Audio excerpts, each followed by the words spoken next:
Those residents... No. Hold on.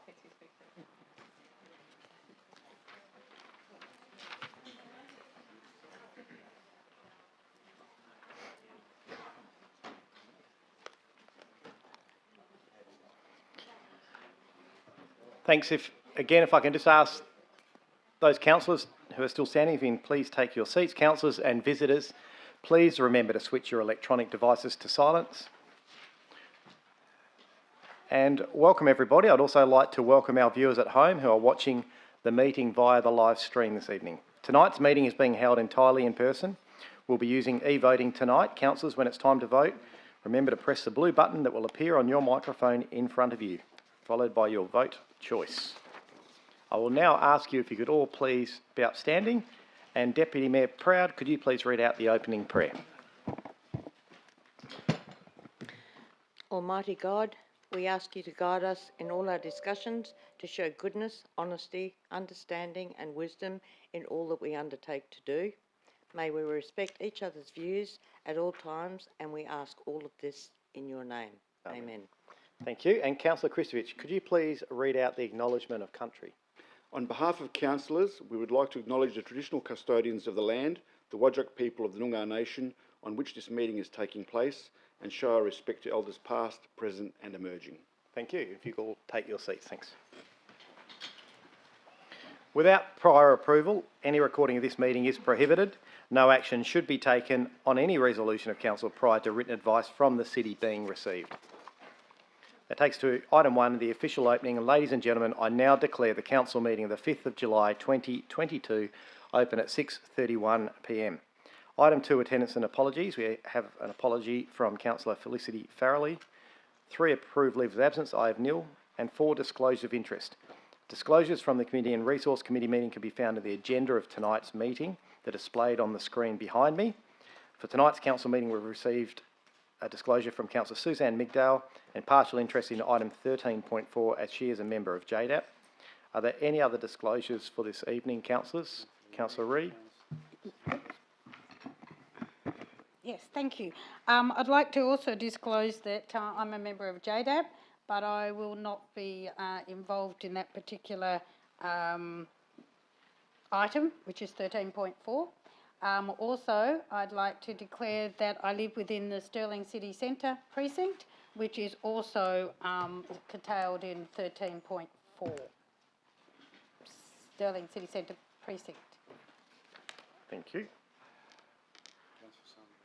Sorry, I was just confused there, Councillor. You said you're not going to be involved in item 13.4.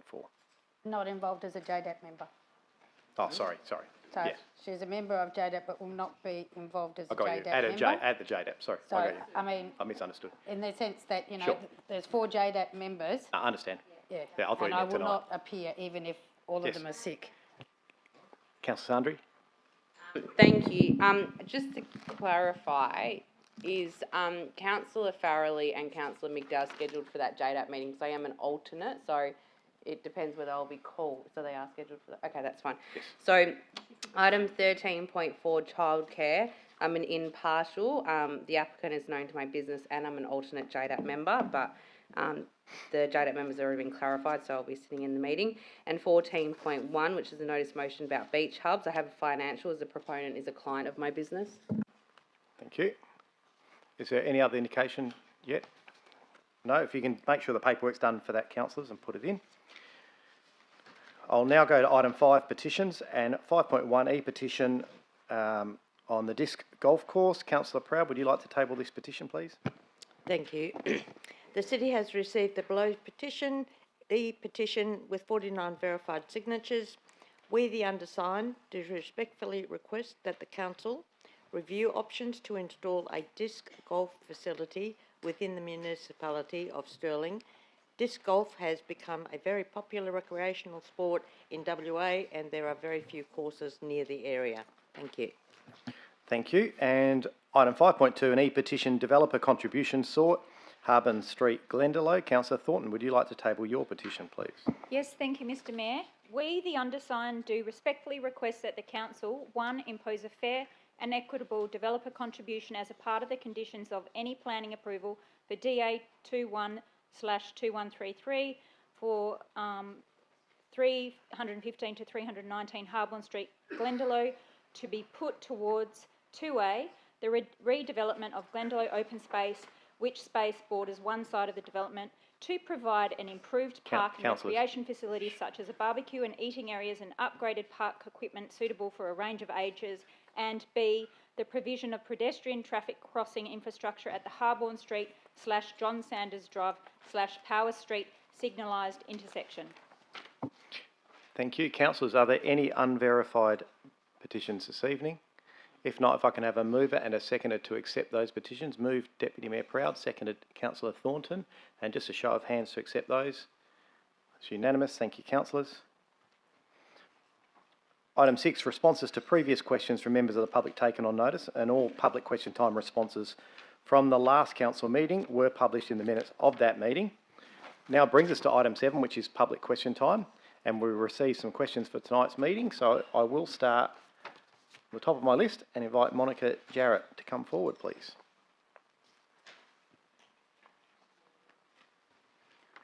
Thank you Thank very you. much, Mayor and the councillors and members of the public. And just your name and suburb, please. Yep, Monica Jarrett from Karrinyup. Thank you. Question 1. This question concerns the e-petition DA 212145, which was the objection to the proposed viewing towers on Burrows Road, opposite residential homes. Blackburn's submission to the City on the 4th of January 2022, the structure being intended as a marketing tool for the mixed-use development, approved by the Metro Inner North JDAP at its meeting held 23rd September 21, which was DA 19/1906. However, Blackburn submitted a new DA to the City on the 28th of April 2022 for a residential tower development proposal in lieu of the original JDAP application from AMP. How can this viewing tower be approved prior to the DA 220387 being determined by JDAP, as it's connected to the previous application, which was AMP's submission? Thank you. Ms Shears. Through you, Mr Mayor, thank you for the question. As the Director outlined at the previous meeting, it doesn't actually rely on the previous application, so there is no need to have a previous approval for that application to come through. So they're independent and they're assessed on their own merits, which is exactly what that application went through. So if this application doesn't get approved, how can they have a viewing tower? Because their other one was approved. Okay. Okay, question 2. This relates to the parking signs, the wayfindings, I think you call them, on Davenport Street. I've recently been advised that signs have been moved, but one still needs to be shifted by Multiplex to move one of those signs, as it doesn't meet the sightline requirements. Hopefully that's going to be done in the next week.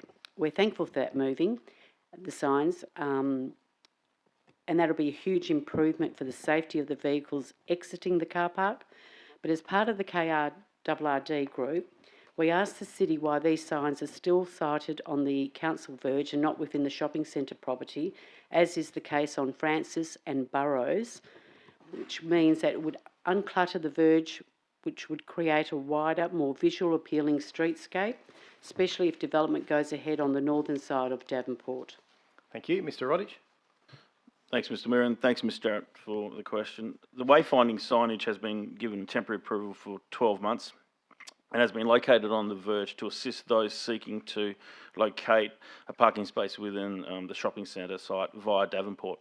The signs provide patrons with an easy reference and visibility to parking available within the basements. Locating the signs further back may impede their effectiveness due to on-street parking bays along Davenport Street. The City was supportive of granting a temporary approval in this instance, while customers are still familiarising themselves with the newly expanded shopping centre. The approval, as you're aware, was subject to 3 signs being relocated to meet visual sightline requirements, and these signs will be reassessed at the end of the 12-month period.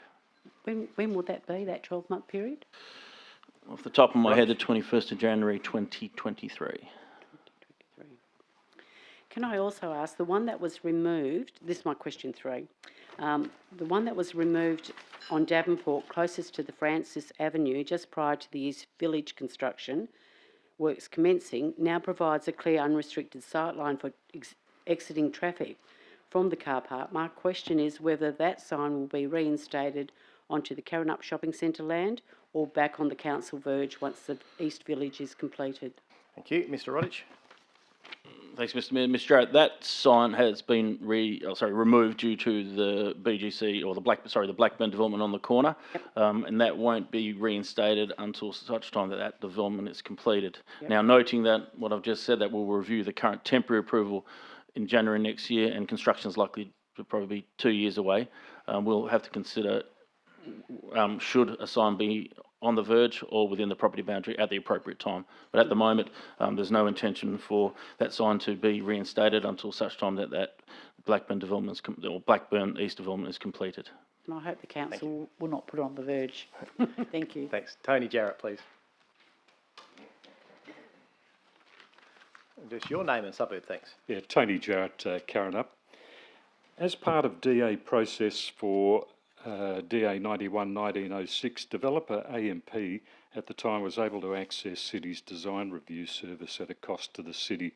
I'm not sure what that was. But with regard to the replacement Blackburn DA, can the City advise whether they will be able to access the design review facility again, and if that would be at a cost to the City, to the ratepayers, as we believe they've already had one crack at it? Sure. Mr Rodich? Thanks, Mr Mayor, and thanks, Mr Jarrett, for your question. In terms of the reference, DA 21-2145 is the viewing tower, but I know you're not talking about the viewing tower. In terms of the Karrinyup West residential development, this has been referred to the City's design review panel 3 times, twice as a pre-lodgement on the 11th of November 2021 and the 9th of December 2021, and the last time as a formally lodged application on the 2nd of June 2022. In accordance with the City's terms of reference, 2 meetings are covered by the City, and the last meeting was paid by the applicant at a fee of $1,250. Good, thanks very much. And question 2, just on the topic of design. In the original AMP application, there was a lot of enormous resistance from the community because they look downright ugly, and we learn that those buildings are not necessarily the finished product. They're representative of what a building that size will look like. But with the design review panel, could the City advise whether they've got any input into what the final product actually looks like? Because we're still very concerned that you're going to have a double Brownlee Towers here in Karrinyup rather than something that looks nice. Thank you. Mr Rodich? Thanks, Mr Jarrett, for the question. As I've stated before, the City's design review panel has reviewed this proposal on 3 separate occasions. State Planning Policy 7.0 design of the built environment sets out 10 design principles to establish a definition of good design that can inform decision makers when an application is submitted, in this case through the JDAP. In the last DRP on the 2nd of June, 7 of the 10 design principles were noted as being satisfied by the design review panel. And the 3 which required further attention were in relation to context and character, landscape quality, built form and scale. So the design review panel do look at design elements relating to the development, and we've made comment on those. Those minutes are available on the City's website, and of course we'll comment on the design, built form, scale, character as part of the City's RAR. We're still on the assessment process at the moment, but note your comments. Very good, thanks. Thank you. Lynn Noack, please. Good evening, everyone. Again, Lynn Noack, Karrinyup. First up, question for the Lord Mayor, if I may. I've been promoted. Yeah, why not? Thank you. Go for it. The Mayor, at least. Was it the beard? Definitely. Love the Turkish look.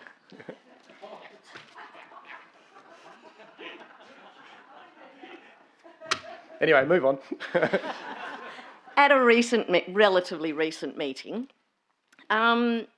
we did discuss that the local residents around the Karrinyup shopping centre would receive a letter of intent regarding the ongoing dangerous traffic that they face on a daily basis. So far, this letter hasn't been received by the residents. Can the Mayor please outline when he expects this letter to be forwarded to the very patient neighbours? This week. Excellent, I'll Yes, tell them. It is now completed, Ms Noak. Thank you very much. They will be very pleased to know. Question 2, if I may. Yes. You may all have noticed that on Thursday, BP, corner of Burrows Road, closed. Or you may not. No more BP. On page 228 of the Blackburn application, Plan DA22, for the development of that area on the corner of Burrows and Karrinyup Road, there's a chart ostensibly regarding an environmental impact study. However, I understand that at this stage, that site is not on the contaminated sites register. So is the council satisfied with the efficacy of this one-page tick and flick? Because it doesn't really explain anything that's meaningful to anyone who looks at that one page. Thank you. Mr Rodich? Thank you, Mr Mayor, and thanks, Ms Noak, for the question. You are right, the site is not classified at the moment. As part of our assessment, we've referred the application to the Department of Water Environment Regulation, and they have recommended, should the application be approved, that a condition be imposed on the development that requires the applicant to undertake a further soil and groundwater contamination investigation and complete any required remediation as part of that. Right. I won't ask the question that comes to mind. I'll keep that for next time. Thank you. Thank you. Lynn Ames Springham, please. Your name and suburb, thanks. My name's Lynn Eames Springham and I live in Jundanna. Good evening, Mayor and councillors, gallery and staff. And at the risk of appearing to ingratiate myself to the Mayor, I approve of the beard. It looks very attractive. Thank you. You're welcome. Oh, stop it. Mount Lawley Golf Club have targeted 33 healthy trees. They're large canopy trees for removal. They include 3 majestic Tasmanian blue gums, some very established peppermint trees, bottlebrush, paperbark and flooded gums. These trees have been identified with tape as of June the 15th. Has the City of Stirling asked Mount Lawley Golf Club to identify and provide a consultation period, and what is required of Mount Lawley Golf Club to do in regard to the consultation period for both members and the wider community? Thank you. Mr Guillemov? Yes, thank you for the question. At the moment, there's a moratorium on tree removals at the Mount Lawley Golf Club. The City is aware that the club has consulted with members on a greens replacement proposal, and we're aware that members have voted on a program to put to the City. At this stage, we have not received any formal proposal from the club, so when a proposal is received, its merits and impacts will be considered by council. But as I said, until we do receive that proposal, we can't really act any further.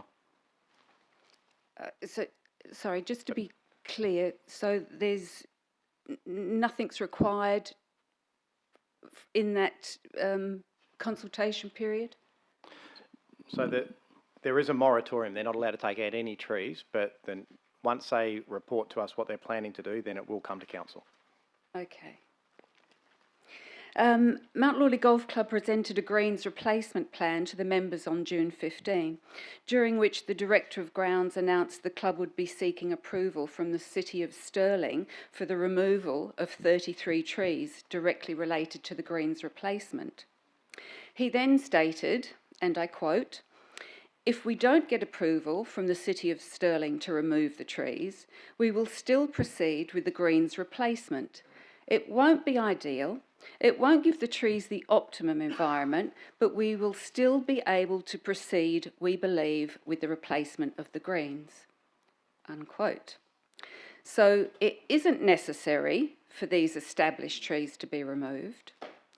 Given the City of Stirling's stance and commitment to increase tree canopy and endeavours to stop developers from chainsawing trees down, how would the City of Stirling explain and justify the unnecessary removal of trees from an A-class reserve that they oversee and protect? And again, thank you for that question. I guess the answer is similar to the last one. There is a moratorium at the moment, and certainly council would take on board the implications and the consequences, as you've just suggested, if they decided to endorse that proposal. I'm starting to go off the beard, Mark. I believe the city... I can't answer something that hasn't happened yet, but certainly... I know, but you haven't answered either of them yet. I know there's a moratorium on the trees. Okay. So I can't be too much clearer, but there's a moratorium on the trees not being removed. I know. And the plan for any removal will have to come to council, and then it will be in a public forum, and then we will decide. But up till now, we haven't seen that plan, so that's why we can't give you an answer on how we'll act. But I would think council will take on board the community concerns and things like our tree canopy stance. Okay, I'll try this one. I believe the City of Stirling was given a copy of the October 2020 Arbor Carbon Report, commissioned by Mount Lawley Golf Club, which assessed 2,020 trees, which line the fairways and the surrounds of the greens. This report identified that 95% of the trees are endemic to Perth, to WA, and native to Australia. Mount Lawley Golf Club have only 5% of exotic or imported trees. None of the 5% of non-endemic to Australia have been targeted to be removed.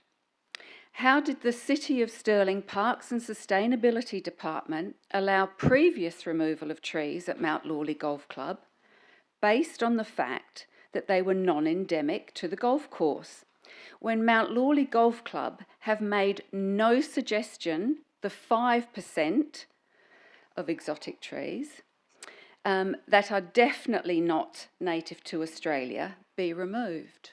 Thank you. Mr. Guillemot. Thank you for your question. I appreciate the detail of your question. I think it's probably important to understand the club seeks to improve the game of golf for its members. It has proposed and will propose targeting certain trees to be removed and trees and plants to be replanted as part of the long-term management of the land under that lease. Should the city receive any further requests for course improvements that entail tree removals, the council will determine whether the need for that proposed course improvement warrants the removal of those requested nominated trees. There is no blanket determination of trees based on origin. It depends on the environment and the surrounding use in which each specimen is located. Thank you. Thank you. I do just now need to, we've done 15 minutes, so I will rule to extend question time as we're about probably halfway through, and invite Tonya Pajoli if you'd like to come forward, please.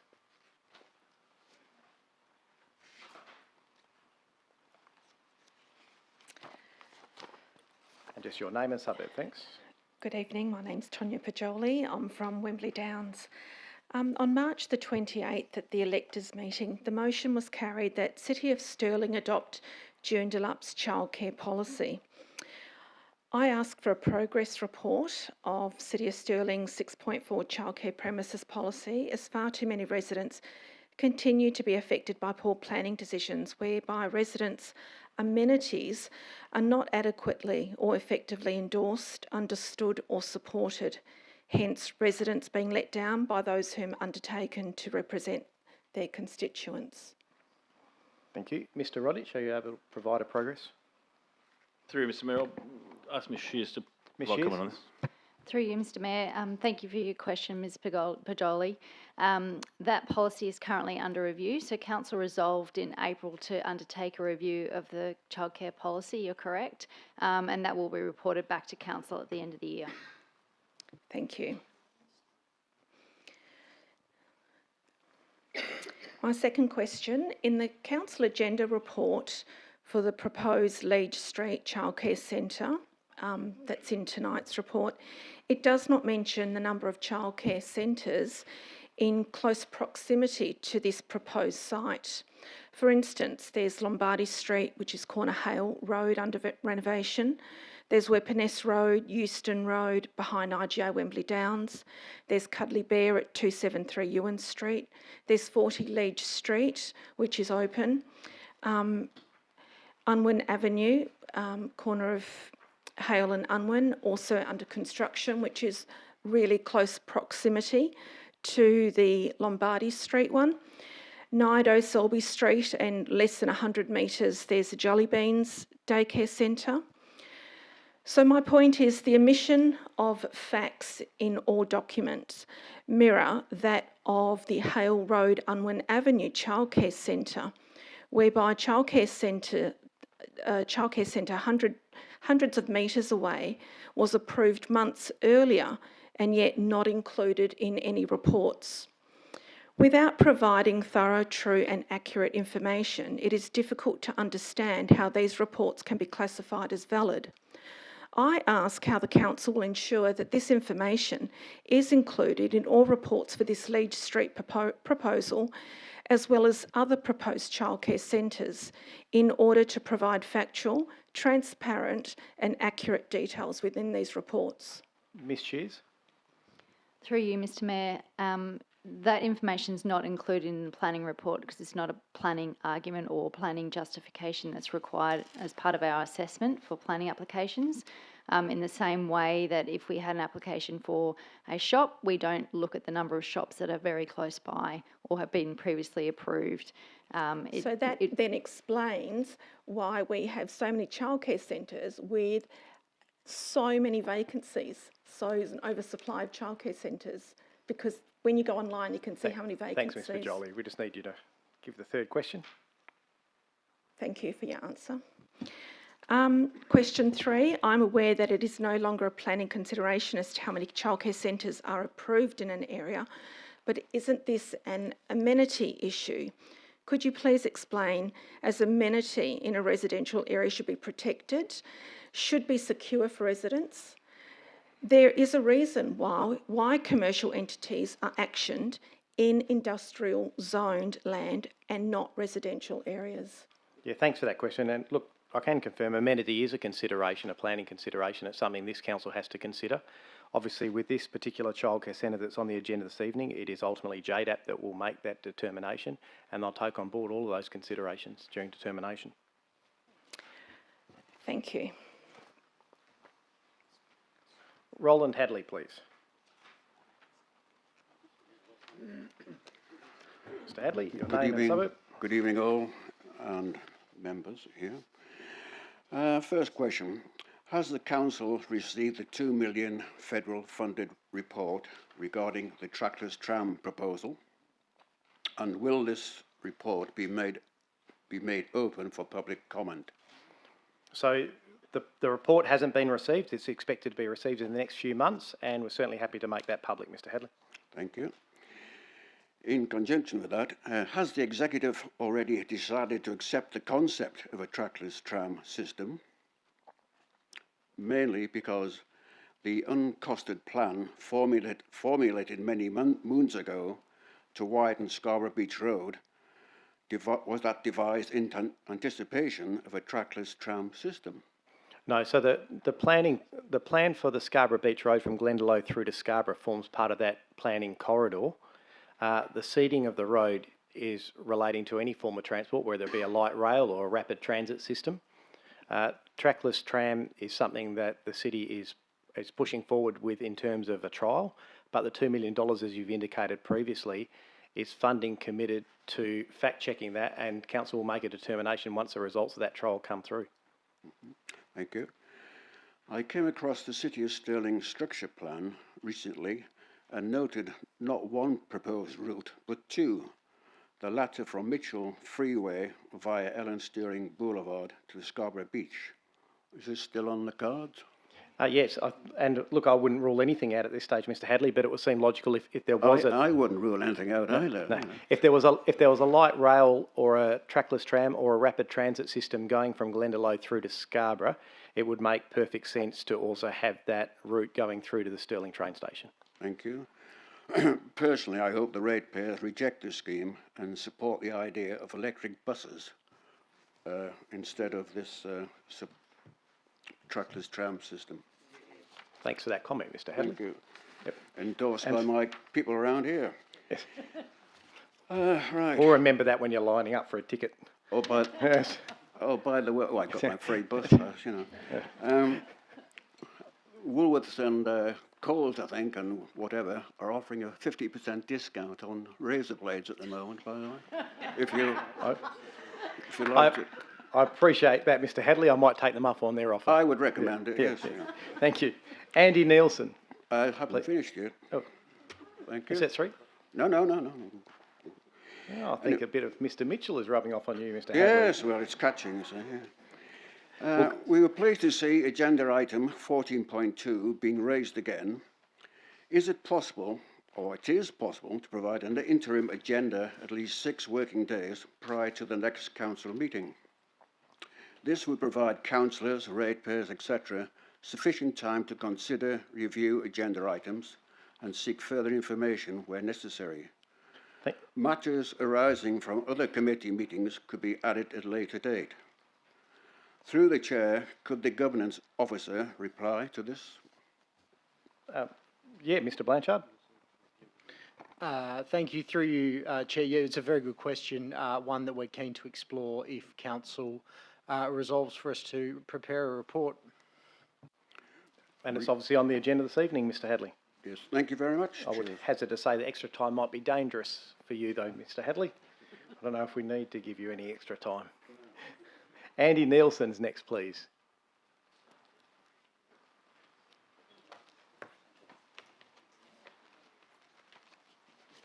Thank you, Mr. Mayor. Sadly, I have neither beard nor that fine head of hair you're sporting, but I trust that won't prevent me from speaking. I'm glad it's created so much interest tonight. I'm fascinated, actually. I'd like to ask, please, is the City of Stirling aware of the following key issues relating to the introduction of a large childcare centre across the road from the Talbot-Leeds Street junction? There are 3 key issues that the local residents feel appropriate. The first is safety, the second congestion, and the third, as mentioned earlier, amenity, and in particular noise. Talbot Road is the minor road off Leeds Street. Leeds Street is already a very busy road. We all know that a lot of buses travel along there, particularly in peak times, school buses, etc. Leeds Street forms a T-junction with Talbot Road, which is equally busy these days. The reason for that is Talbot Road is actually ingress and egress to the retirement village, Parkland Villas. So there's a lot of elderly people actually drive down that road. The further problem is already on the corner, there's a number of villas on one side and new houses on the other, as a result of which there's not enough parking in those properties already. They park either side on the road, leaving a very narrow way between the parked cars. There are trade vehicles there as well, some of them lorries from people who live in the area. So it is already a safety issue, people turning into Thank you, Talbot Mr. Road. Nielsen. I do need to ask you to get to a question if you could, please. All right, I beg your pardon. That's all right. The point I'm making is that it is dangerous, and people do particularly seniors have a problem when turning in. Is there anything the city can do to make this issue safer with the potential increase in traffic? Look, ultimately, that item is on the agenda this evening for council to consider their recommendation to JDAP. JDAP is the decision maker, but there's always something the city can do in terms of traffic safety and ensuring the environment once a new development occurs is as safe as it can be. Okay, thank you. I understand that the new daycare centre, people will turn left into that building to drop the children off, and then they'll turn left back onto Leeds Street. And then if they want to go to the city, they're going to obviously go around the roundabout and go back. So there is a concern over congestion. I wonder whether that's been taken into consideration. Yes, but I can get some comment from the Planning Director, Mr. Rodish. Thanks, Mr. Mayor, and thanks, Mr. Nielsen, for your question. Absolutely, all the comments made through the consultation process were considered by the city officers. A full review of the applicant's traffic report and our own engineer's independent assessment was carried out. So in terms of those three matters you raised, safety, congestion and amenity, absolutely they were considered in the city's assessment of this proposal. Thank you. Thank you, Mr. Mayor. Thank you. Simon Wheeler.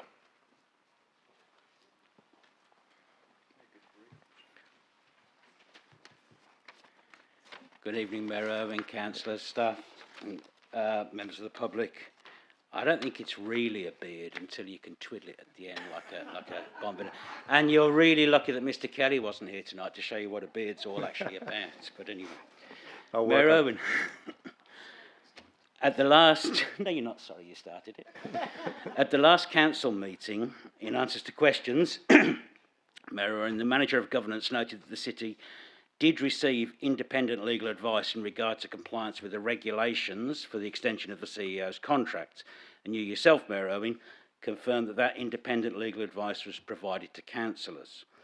So my question is, was this independent legal advice sourced externally from a law firm or sourced from an in-house lawyer?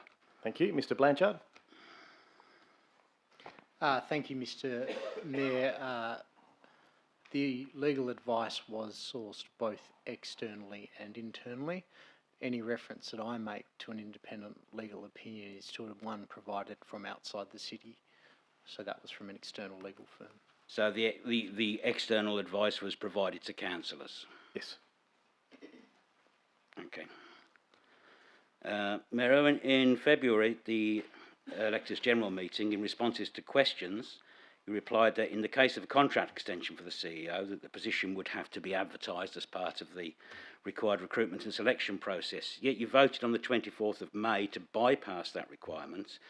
Did your advice or understanding of the regulations changed between February and a few weeks ago? No, we've been very clear through this process, Mr. Wheeler. Council made a determination to extend the CEO's contract for a further year based on several significant factors, including the fact that we're still in a state of emergency. We're going through a significant process at the moment in terms of recruiting a new director, a very significant director for the city, which basically looks after about 80% of the city's budget. And we thought it was very important to keep some continuity during that time. We asked our Manager of Governance to give us legal advice on the understanding of how the Act reads and at what stage a CEO would have to go out for public recruitment or an extension could be granted. We were satisfied with the advice that we could do it. And that was the internal legal advice or the external legal advice, Mayor? Well, so that's an extra question which I won't ask. I did get an email from Governance, Mayor Irwin, about this, saying that if the CEO is in a contract for a term of less than 5 years and this requirement for a competitive recruitment process does not apply, and if before the contract expires, Council wishes to extend this existing contract for any period up to the 5-year maximum. And the email also states that the Act could not be any clearer on this. The reality, Mayor Irwin, is the only clarity to be found is that the Act says no such thing. And at the last meeting, you asked I go see a lawyer, but I can't afford a lawyer, so it's cheaper to ask the Minister and the Department of Local Governments. The Minister was about as useful as usual. However, the Department of Local Governments agreed that the CEO's contract extension appears to be in breach of Clause 13 of Schedule 2 of the Local Government Administration Regulations 1996, the intent of which, regardless of all the other issues, is quite clear, perfectly clear. So my question is, Mayor Irwin, when will Council be rescinding the Council Resolution 0522059, given it was made contrary to regulations and as such without authority? Well, with all due respect, Mr. Wheeler, I'll take the legal advice I've been given over your opinion currently. If we're instructed to rescind for some reason, we'll deal with it then. But currently there is no intent to rescind that, and we're very happy with our decision to extend the CEO's contract. Thank you. Thank you. Paul Collins.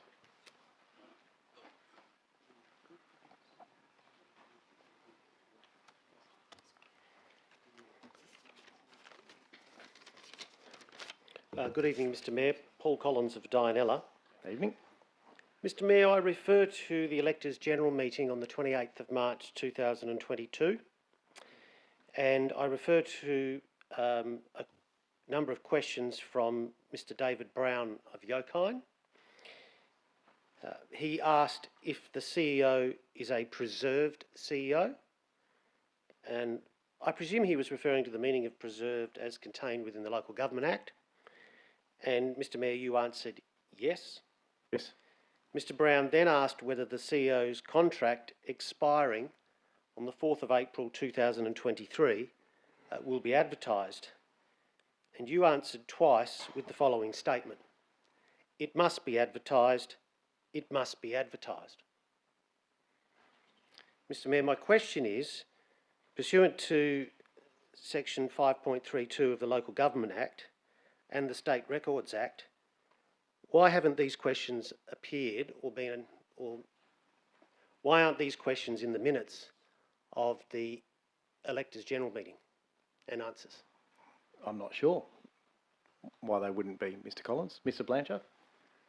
I can only say that I'm not sure why a question that was answered in the Electors' General Meeting would not appear in the minutes. I'm happy to take that on notice and investigate it for you, Mr Collins. Thank you very much. Appreciate that. Mr Mayor, you mentioned that there's a very important, one of the reasons for renewing the CEO's contract was for the CEO to be involved in the recruitment process of the Director of Infrastructure.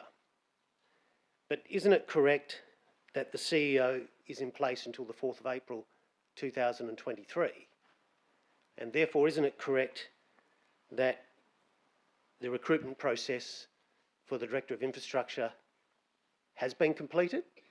And so therefore, a reason that you give that the CEO's contract needed to be renewed to facilitate that recruitment process doesn't make any sense. No. In your interpretation, it doesn't. I am very comfortable, as I said before, that the recruitment is more than advertising and employing someone. There's a significant onboarding of a new director and providing leadership to that team with some very significant issues the city is facing. And again, I stand by the council's decision. I think we're very happy with the decision. Okay. Mr Mayor, at the meeting, you said that it must be advertised, and you said that twice on the 28th of March 2022. So you've mentioned that the city has received legal advice. Are you saying that the legal advice says the CEO's contract renewal does not need to be advertised?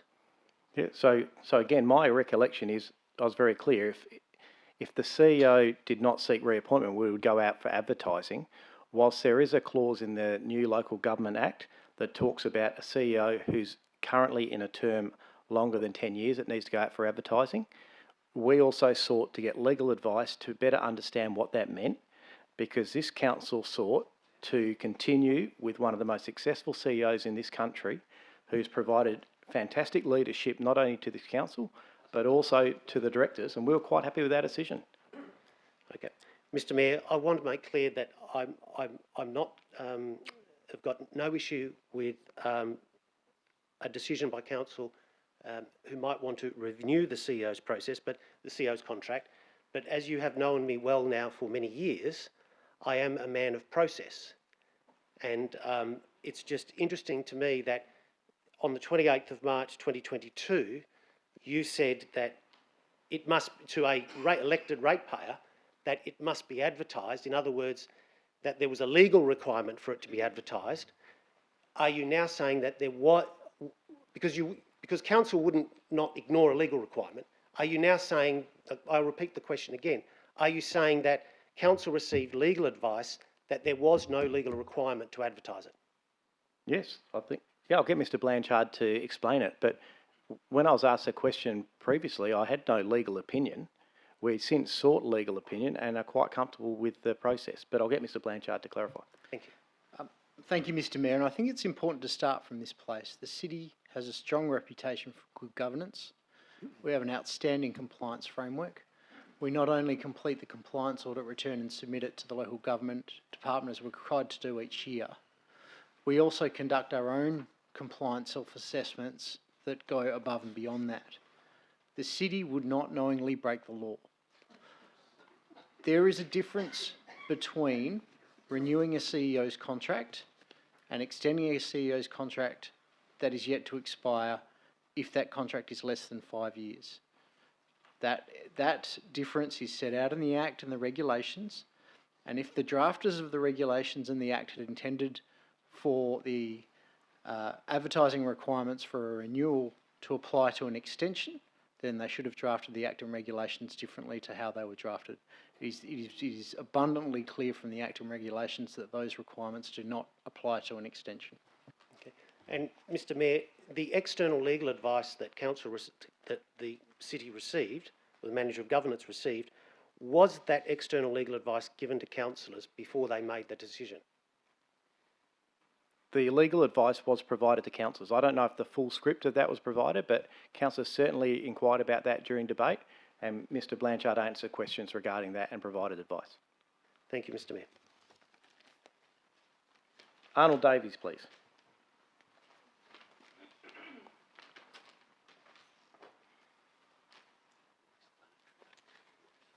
Mr Davies, your name and suburb. Arnold Davies, Curritup. Good evening, Mr Mayor, councillors, staff and members of the gallery. Were any persons representing the shopping centre or developers involved in the concept drawings presented as scenarios 1, 2 or 3 regarding the Curritup Activity Centre meeting held on the 8th of December 2021? Mr Rodich. Thanks, Mr Mayor. Thanks for the question, Mr Davies. If I'm hearing you correctly, you're asking, was a developer of the shopping centre part of the discussions and part of the drawing submitted as part of that workshop? Not that I'm aware of. No. Thank you. Did the removal of about 15 trees from the centre of Francis Avenue, Curritup, south of Davenport Street on Friday the 1st of March 2021 comply with the City of Stirling tree canopy policy? Mr Rodich.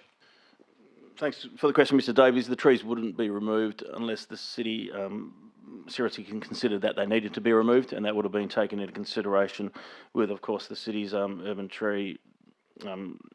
forest plan and how we look at maximising our urban canopy. So we don't take removing trees lightly. So there would have been good reason why the city removed those trees along Francis Avenue. Happy to provide further details with you. These trees had only been put in about 6 months earlier. Mr Mayor, do you and the councillors endorse the policy of the City of Stirling that it does not get involved in the provision of public telephones in the area, in particular the one removed from Francis Avenue, Curritup, which the City of Stirling permitted to be fenced off in December 2018, preventing public access to it? Thank you. I don't know who. Mr Rodich.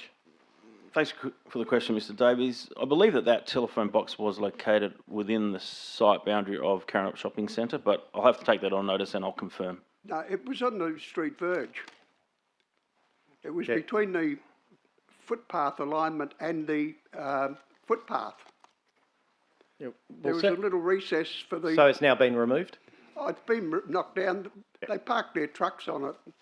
So we'll look into that and provide you that information in writing, Mr Davies. Yeah, it should be replaced. Thank you. That's all I have on my list, unless I've missed anyone. Have I missed? Yes? Would you like to come up?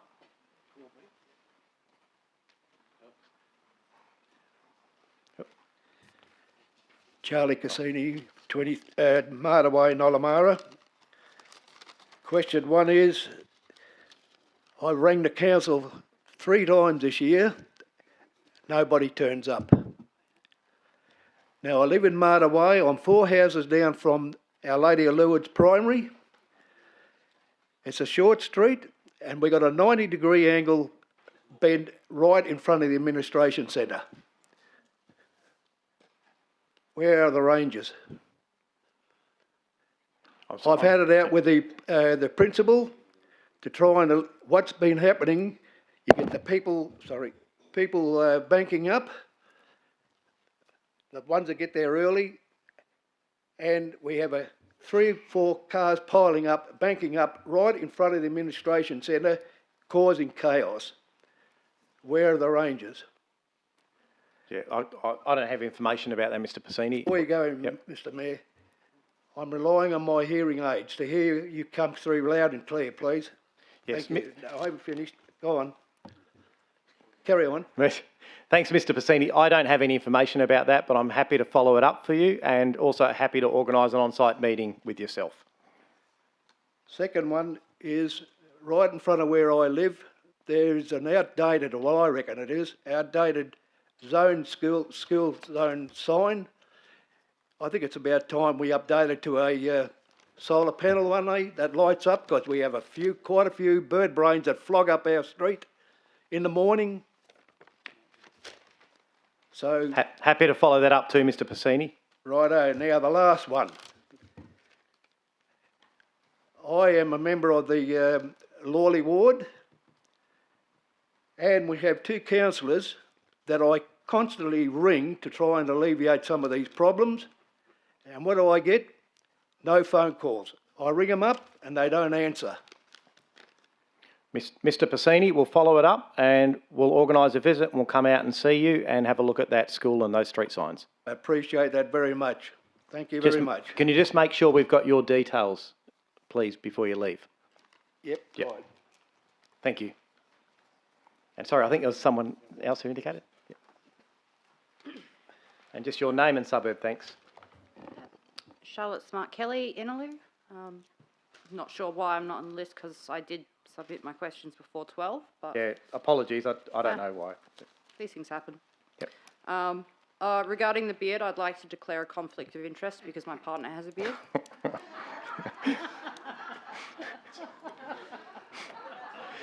I'll shave it, all right.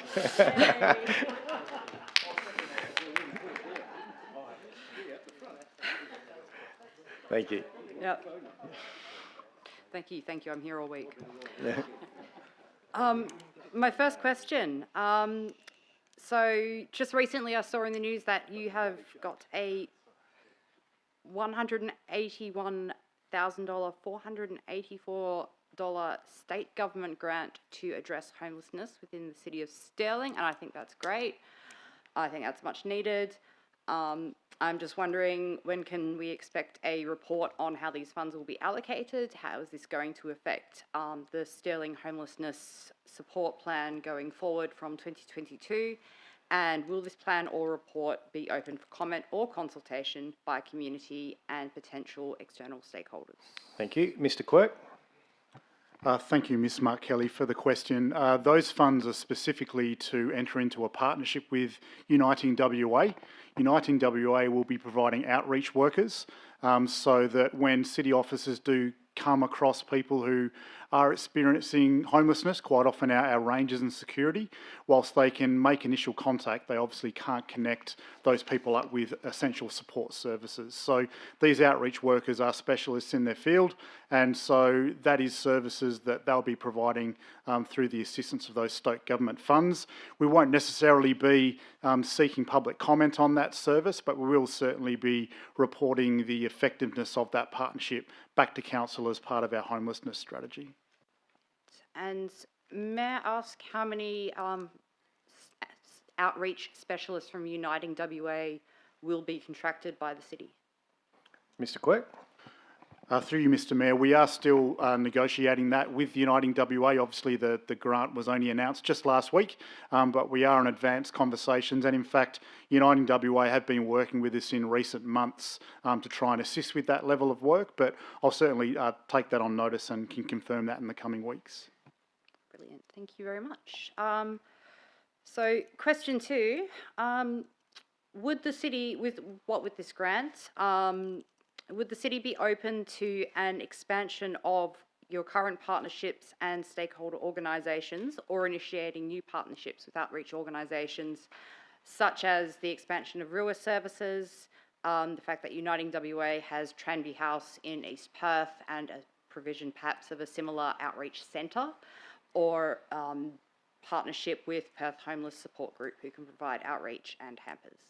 Yeah, thank you. And I think, as Mr. Quirk's already said, that our homelessness plan talks about the work that the city will continue to do over the next few years. We're certainly not currently in the throes of being in direct service in terms of homelessness, but we're certainly open to partnering with expertise in other organisations to provide a better outcome for the homeless on our streets.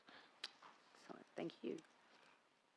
And my final question, as part of the Stirling City Centre project, would the city consider a station precinct community hub? Because I did notice that there was more information at the community hubs. Many of them are actually kind of not too close to Stirling Station, and it would make sense that if this is going to be a CBD style project, that you had a community centre here. You know, there's lots of vacant shop fronts within the station precinct, lots of vacant land too, and it's close to the public transit interchange. Yes, and there's currently funding on the budget for that planning of future needs in that area, and that would certainly be one of those considerations for the Stirling City Centre. That really feels like that's a lot of steps away from actually planning for a community city centre. No, well, so it is currently happening, but it's important we have the right mix in the Stirling City Centre. It's not, as you've indicated, the Stirling City Centre isn't all about development and high-rise apartments. It's got to have the infrastructure to support that, whether it be new schools, whether it be hubs, community libraries, any of those sort of facilities for the community. Yep. Just glad to know that the city will be stepping in, because I would hate to see the Stirling City Centre project just being turned into a cluster of private enterprises and especially private medical facilities. Yes. Thank you. Point taken. Thank you. Well done, everyone. Thank you for your patience to get through all of those. And we'll now move on to item 8, which is applications of leave of absence. Are there any requests for leave of absence, councillors? No indication. I'll go on to item 9, confirmation of minutes. And councillors, can I please have a mover and a seconder to accept the minutes of the ordinary meeting of council held on the 14th of June. Move Councillor Kristovich, seconder Councillor Hatton. If I can go to the vote now, we'll start with the electronics. Hey.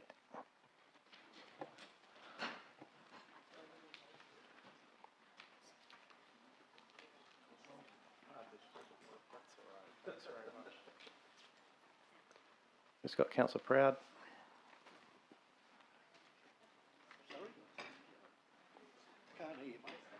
That is unanimous. Thank you, councillors.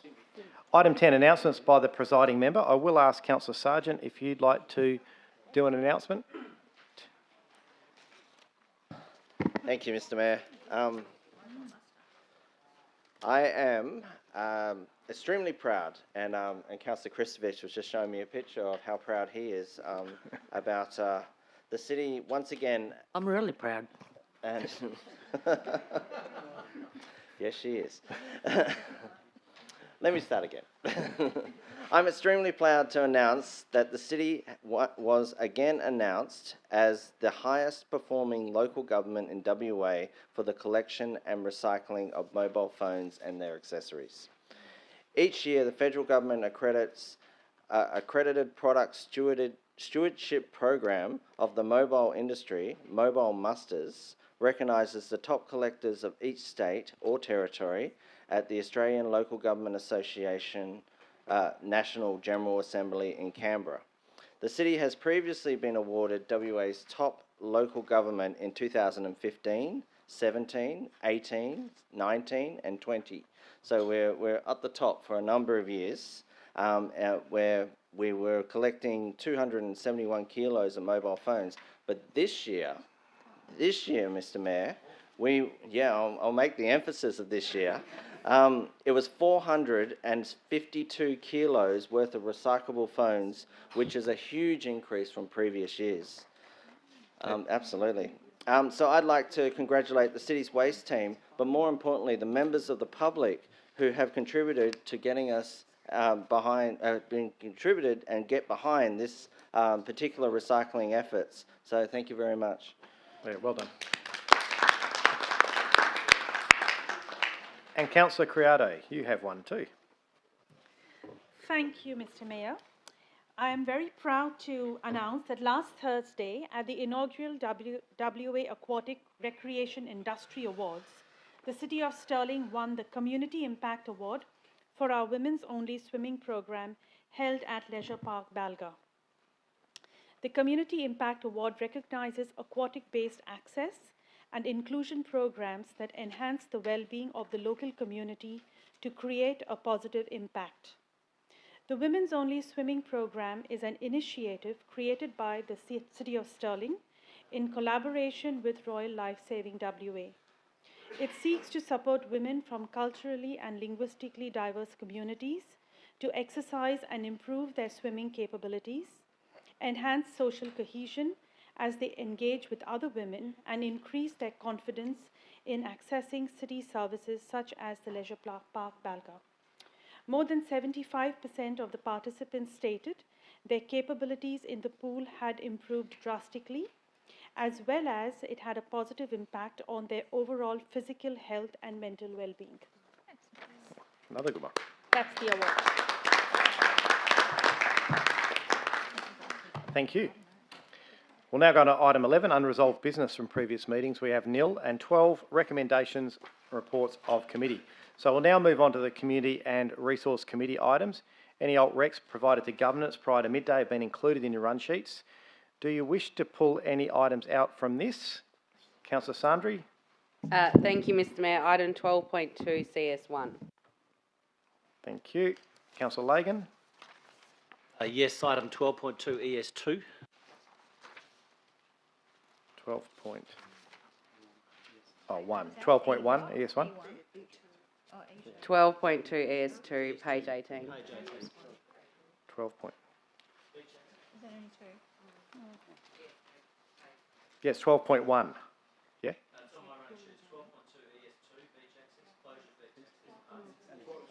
Sorry, let's get clear. It's the same one, I'm sure, but is it 12.1 or 12.2? It's 12.1. Okay. That's right. Just so we all know what we're talking about. Good. Is there no other indication? I will go to 12.1 ES2, closed beach access paths and stairs, and Councillor Sargent as chair of the committee. Thank you, Mr. Mayor. I will move the committee's recommendation to council, which is to note the report. Thank you. And is there a second for that? Councillor Kristovich. And Councillor Lagan, are you opposed or would you like to ask a question? Questions, thanks. Sure. Can it be done without debate? Is it just questions? Yeah. Happy to go then. So I can do that now? Yes. Yeah, thank you, through you, Mr. Mayor. I note the report and I am in support of the report.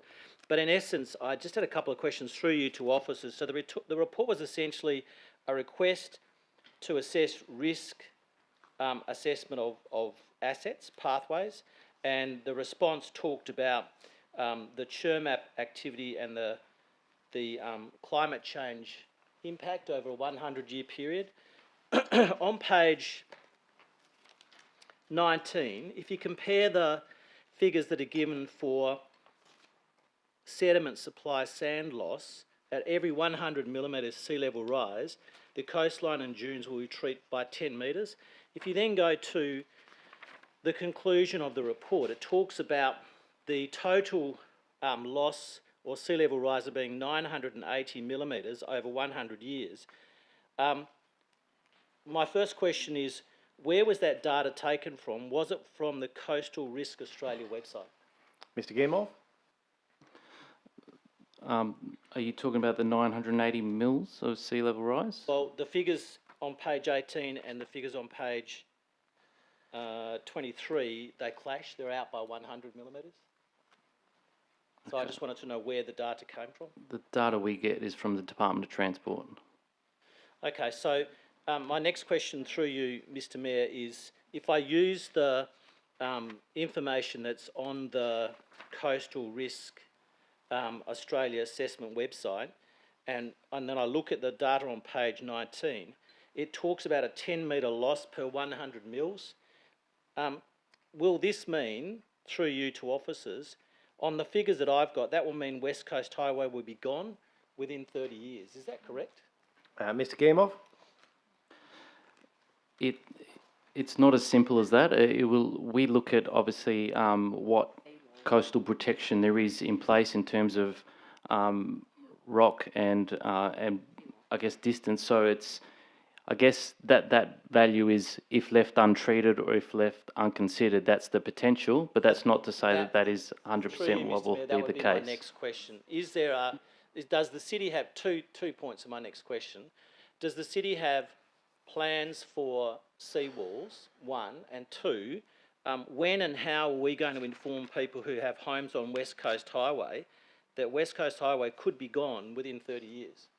Luckily for those people with homes, Councillor Lagan, the city has a major road before that, so Yep, I'm sure that's my concern. I'm sure they'll know. Mr. Guillemot. Again, it's we've done a lot of geophysical surveys to see where we do have natural measures in place that prevent that impacts on the coast. But as I said at the committee meeting, we're undergoing a chairmap process at the moment, and that will consider remedial measures where they are required.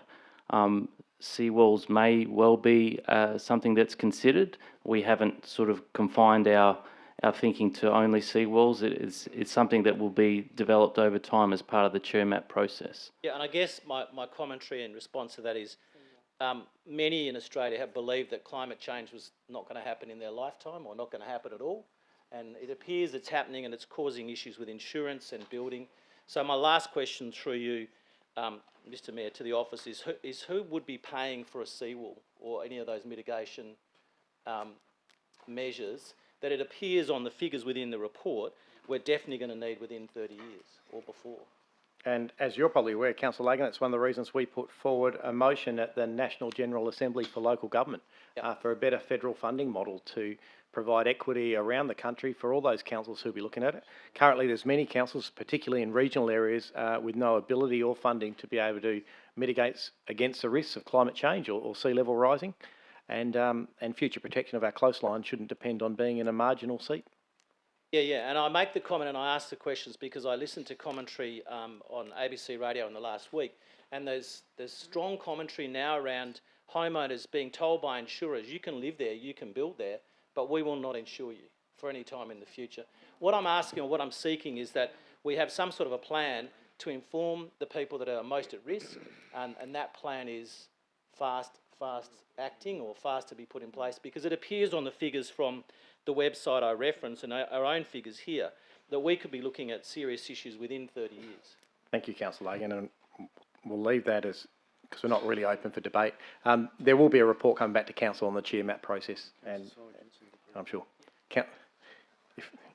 Councillor Sargent, yeah, I'm happy to go to you. Just a quick question. When it comes to the ocean, where does the City of Stirling stop? I'm not sure. I know we don't go to Rottnest because I tried to claim that early on in my mayoralship, but but I'll see if anyone knows. Yeah, Mr. Guillemot? Technically speaking, our jurisdiction ends at the high water mark, and beyond that is the state government's jurisdiction. But with a lot of the, I guess, measures and considerations we're doing in conjunction with the state government, so that they haven't sort of just thrown the problem to us. They are working with us, particularly on the chairmap process. Thank you. And I will acknowledge Councillor Reid knew the answer to that. Well done. Yep. So, given there wasn't really any debate on that, unless anyone wants to open debate, then we'll just put that to the vote. Councillors?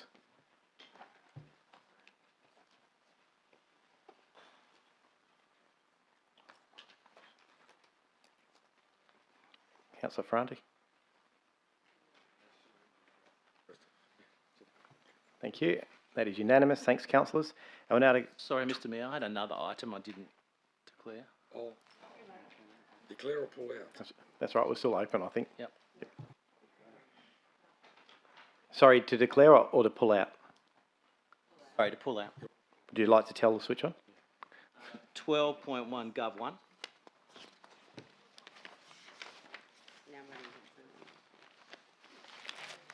Thank you. Yep. Thank you. I'll go to 12.1 CS1 Stirling Libraries. There is an alt rec by Councillor Sandra. I'll go to you, Councillor Sargent, as chair of the committee.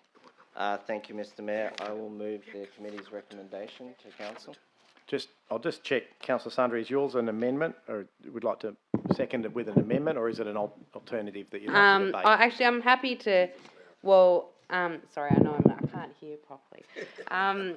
Sorry, I might just oppose it, but request an amendment to that, if that's okay. Sure. Then I did hear Councillor Ree say she'd like to second. So Councillor Sandri has opposed. So I'll go to Councillor Sargent. Thank you, Mr. Mayor. I'll be quick on this one because I'm interested to hear what Councillor Sandri has to say. This is essentially a library strategy. So this is something that we are pretty much asking the community, because this is just to go out to public consultation. If their vision on libraries, what is that? What's it look like? And what should we change to what our strategy is going forward? So from my perspective, I think it's important to go out to the community and get their feedback on this, and then we can come back and then make some solid decisions based on that community feedback. Thank you, Councillor Ree. Thank you. I think it would be very premature to direct the CEO to say A, B and C, sell it, keep it, rent it, party in it, whatever. At this stage, I think the whole point... Sorry, I just don't know where you're going there because no one said that. No, that's in the alternate recommendation. No, I don't think it is. I don't care. Well, Yeah, let's stick I'm to... adding latitude to it. a fair bit. Well, you never know. Someone else could pop up and say, you know, it should be having a disco. Let's keep going. So what I'm saying is, it's exactly what it says. It's going out for consultation. The libraries are becoming more and more important, as we've seen from the report, and also from the big issue which I raised the other day, where more people, because of COVID, are coming to the libraries. More people, for mental health reasons, are coming to libraries. They may not necessarily read a book, they may not necessarily take a book away, but they are there, they're connecting. They may not talk to each other, but they're actually seeing human beings. And that's where the importance of a library is, and it's a hub. And unfortunately, my ward doesn't have a library, but I won't go on with that one. But we could have one as part of the Stirling City Centre, which was mentioned earlier by somebody. Like to have some more people come and say that, would be great.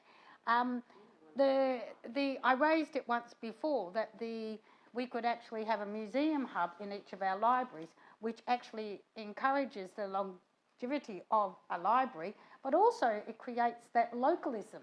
You know, we've got scouts, we've got bowling clubs, we've got art centres, we've got all sorts of things in that area that people are storing all the stuff in their garage.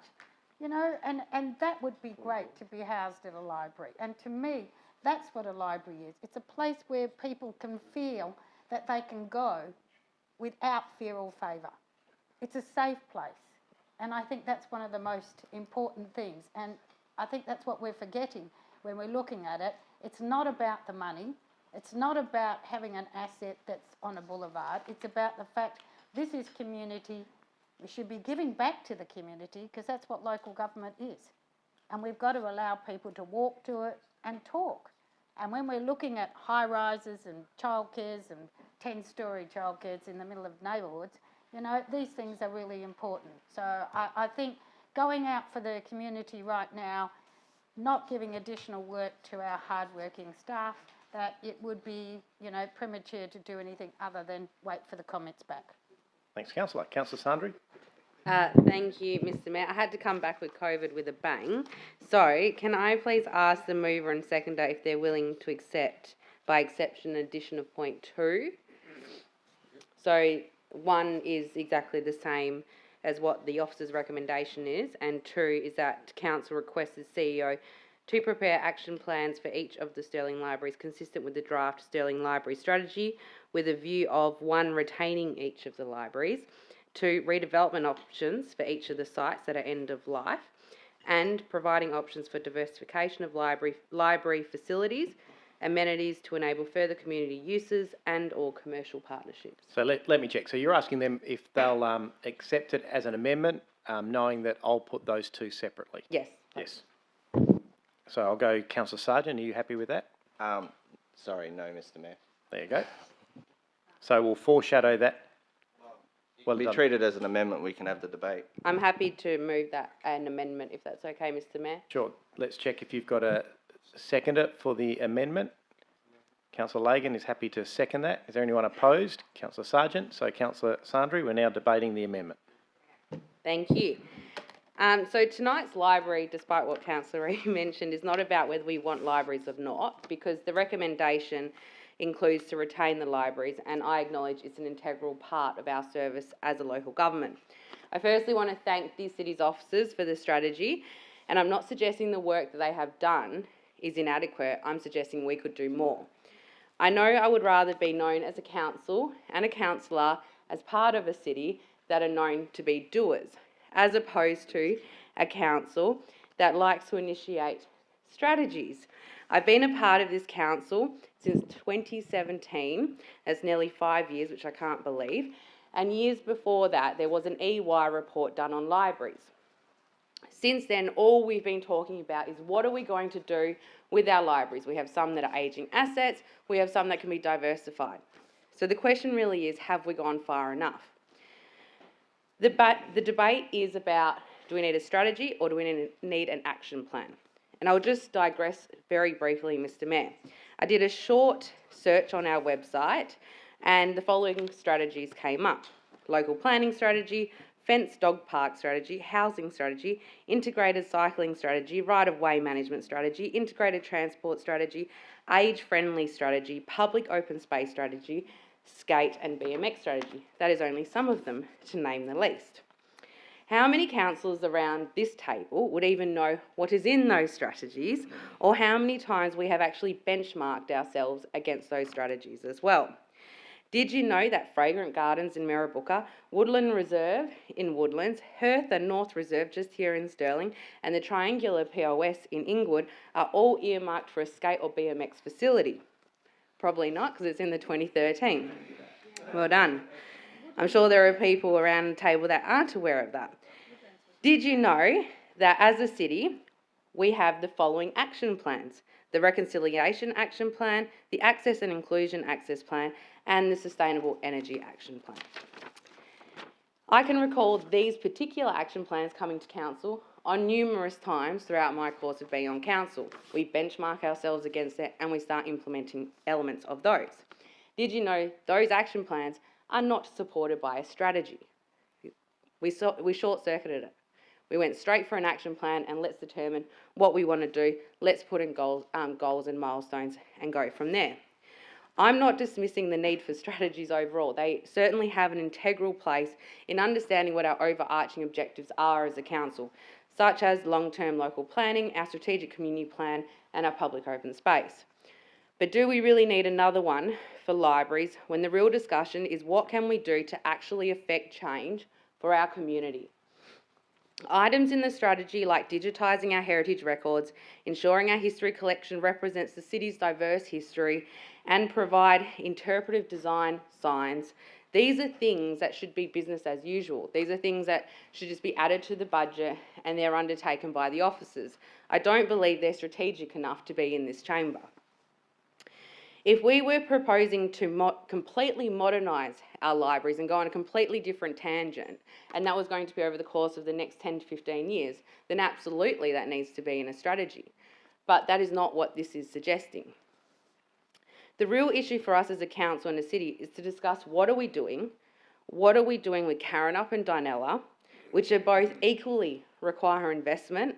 Do we demolish and start fresh with a state-of-the-art library and co-located facilities? Do we keep them and then refurbish them? These are the real questions we need to be asking around the table and providing action plans about. We currently have a library that sits on 7,551 square metres on freehold land in a town centre on Beaufort Street, and the library only occupies about 1/5 of that site. So what are the opportunities there? What are we doing? The debate tonight did include commentary about this is going out for community consultation and that advertising will allow people to tell us what they want. But in reality, a strategy like this really doesn't engage with our community. It's not asking questions, it's asking, do you agree with this strategy? And let's be honest. 30 seconds. Thank you. I should be okay. So, to be honest, are people really engaged about that? Probably not. Whereas if we had an action plan that went out for advertising and we asked the community, we're thinking of doing these things on this site, they would be far more engaged and we would have a far better outcome. So I suggest as a council, why don't we convert the strategy into an action plan, build on this, and actually consider each of the sites individually, as we should have been doing in the last 5 years. Why waste money on marketing, letters, flyers, posters, and officers' time on advertising a strategy that could be better and can be converted into an action plan that gives our residents, our officers, and a council, 2 seconds, real direction and real action. One more sentence, if that's all right, Mr. Mayor. Let's not kick the can down the road. Let's take action tonight and vote for this amendment and not the officer's recommendation. Thank you. Whew. Welcome back, Councillor Sandri. Councillor Lagan is seconder of the amendment. Thank you, Mr. Mayor. Look, I support the alternative rec because it goes further and adds more options to the plan. And as Councillor Sandri said, we're facing two potential issues with Karrinyup Library and with Dianella Library, one being landlocked, one being an asset that either needs to be moved or needs to be, the building itself needs to be upgraded, and there needs to be quite a bit of expenditure on it. I note when I first looked at this strategy, and I don't disagree with the strategy per se, it allowed me to have a look at what other people around the world are doing with their libraries, and I found a very interesting document from the City of London that looked at how libraries were always popular, just as they are here, and I note in our overall plan, libraries come up very highly as a popular and well-used amenity in the city. And in London, one of the things they've done is, for the downtime period in their libraries, they've allowed medical practitioners to use some of the rooms as consulting rooms. And the spin-off from that was the people that went to the practitioners for an appointment then went to the library to use the library. I think what Councillor Sandri is trying to do is say, let's have a look at the bigger picture, let's have a look at our asset options and our land options, and let's have a look at how the libraries can develop over time. Visiting Mirrabooka Library, I know that's happening. I've seen some of the fantastic stuff they do there. Visiting Dianella Library and the Inglewood Library, and also Karrinyup Library, I know they're well trafficked by the public. I think we are looking for a bigger picture, a bigger future for libraries. This is not making any commentary against the work of the officers in the strategy. This is saying be broader and let the community talk to us about what they would also like to see. Thank you. Councillor Sargent, you're opposed to the amendment? Thank you, Mr. Mayor. It's not often I see Councillor Sandri have a pre-written statement, so thank you, Councillor Sandri. That's COVID brain. I'm gonna start with a couple of questions, Mr. Mayor. When was the last time any form of library strategy went out to the community? Is that a never, or is there a 10 years? Mr. Quirk? Through you, Mr. Chair, the city has never had a library strategy. We did have a libraries framework. I was acting director at the time, so I'm going to say 2015. Yep, Viv's nodding. So we did have a high-level framework, but the city's never had a library strategy. So it's fair to say that the residents have never had a shot at this. And when is, if this does pass tonight and comes through, when is it expected to come back to council? Is it September? Mr. Quirk? Yep. Okay, so we're talking a couple of months' time, 3 months' time. So it's not overly long. The reality is, I tend to agree with Councillor Sandri. I agree that libraries are going to be an important part of the City of Stirling. We're already creating hubs, and I read through this strategy and I'm excited, literally excited about where libraries can go and what they can do in the future. The problem I have with what Councillor Sandri is trying to do is it's the cart before the horse. We need to go out to the community first to see what's going on in their minds, to see if we're on the right track. I don't disagree with what Councillor Sandri is trying to do. I will probably, when September comes along, support the actions that Councillor Sandri is doing, because it'll be an addition and it'll be a good addition. Can I just seek some clarity? It's only because, as I listen to debate for and against, you're all debating the same thing. And these, I just want to get clarification from Mr Quirk, because these aren't mutually exclusive, that's all. So, I disagree, Mr Mayor. We're asking for a public advertising of a strategy. Councillor Sandri is asking to action elements of that strategy. and this is what, leave it with me, leave it with me. Let's see how I go. We're setting potentially to go out to advertise with the outcomes of that coming to council by September. We're now in July, about to go on council break and don't come back to August. I just want to get clarification, Mr Quirk. If you were asked to start preparing an action plan, when would you start that work? Through you, Mr Mayor, to be honest, we've already started. So these recommendations are not mutually exclusive. The very next step, once we do set our direction through the strategy, is to prepare action plans for each of our libraries. And in fact, Ms Barton and the team have commenced that. And if you look in the strategy, some of the opportunities that have been identified for each of the libraries have actually been born out of the action plans that are already being prepared. So I did have a lengthy conversation with Councillor Sandri today, and I think we were actually on the same page without being on the same page. My view is that we need to set the direction through the strategy, and then all of the outcomes that Councillor Sandri and Council are seeking will then be delivered through the action plans, but the strategy will set the strategic direction for that. And we saw Councillor Ree referring to the local community history collection being made available in our libraries. We have a proposed notice of motion from Councillor Ferrante tonight about express kiosk type services being available at our libraries. Those objectives or actions are included in the strategy. So we're picking up all of those future actions in the strategy. The action plans will then demonstrate how we do that library by library. So in my view, both of the recommendations are sound. However, officers are seeking for the strategy to set our future direction. Happy for you to continue, Councillor Sargent. Just to clarify, the action plans will be going out for public consultation. Councillor Sargent. When? And it goes back to what I'm saying, it's the cart before the horse. Our action plans are going out for public consultation, so why don't we hold this off for a while and then let the city get all its information together and then go out for public consultation? So I think we're all on the same page. I just think how we're going about it is perhaps a little bit off.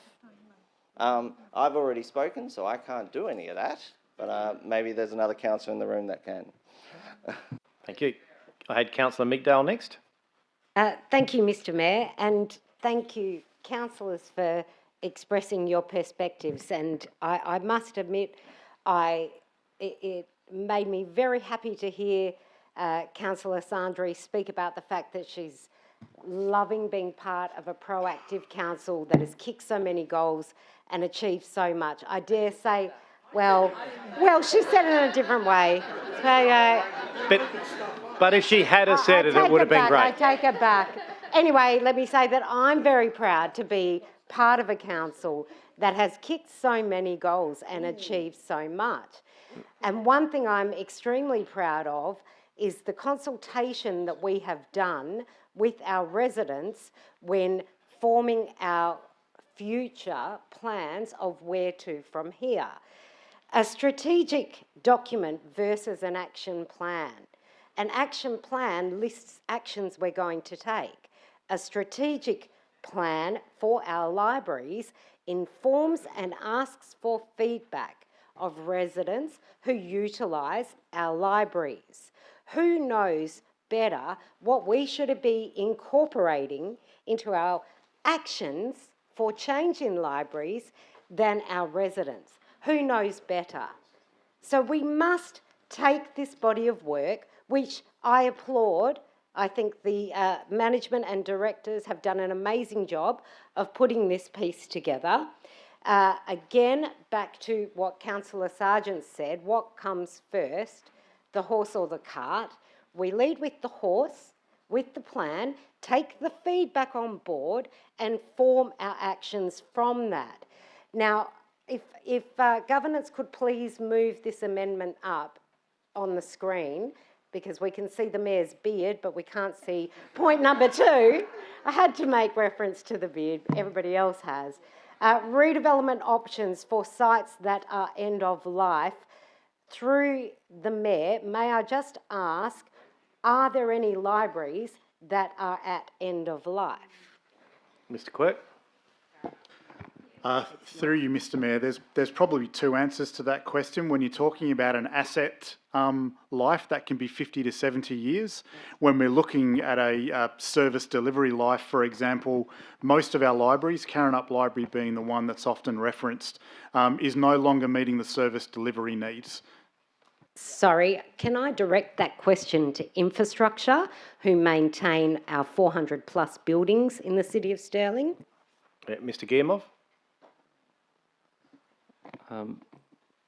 Through you, Mr Mayor, yeah, the buildings have probably a 70 to 80 year lifespan from an asset point of view.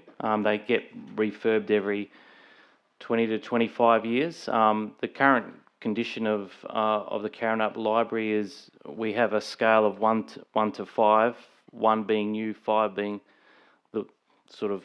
Point of order, I'm not discussing any particular building, I'm asking if any of them have reached end of life. And I think Mr Guillemot is answering your question exactly.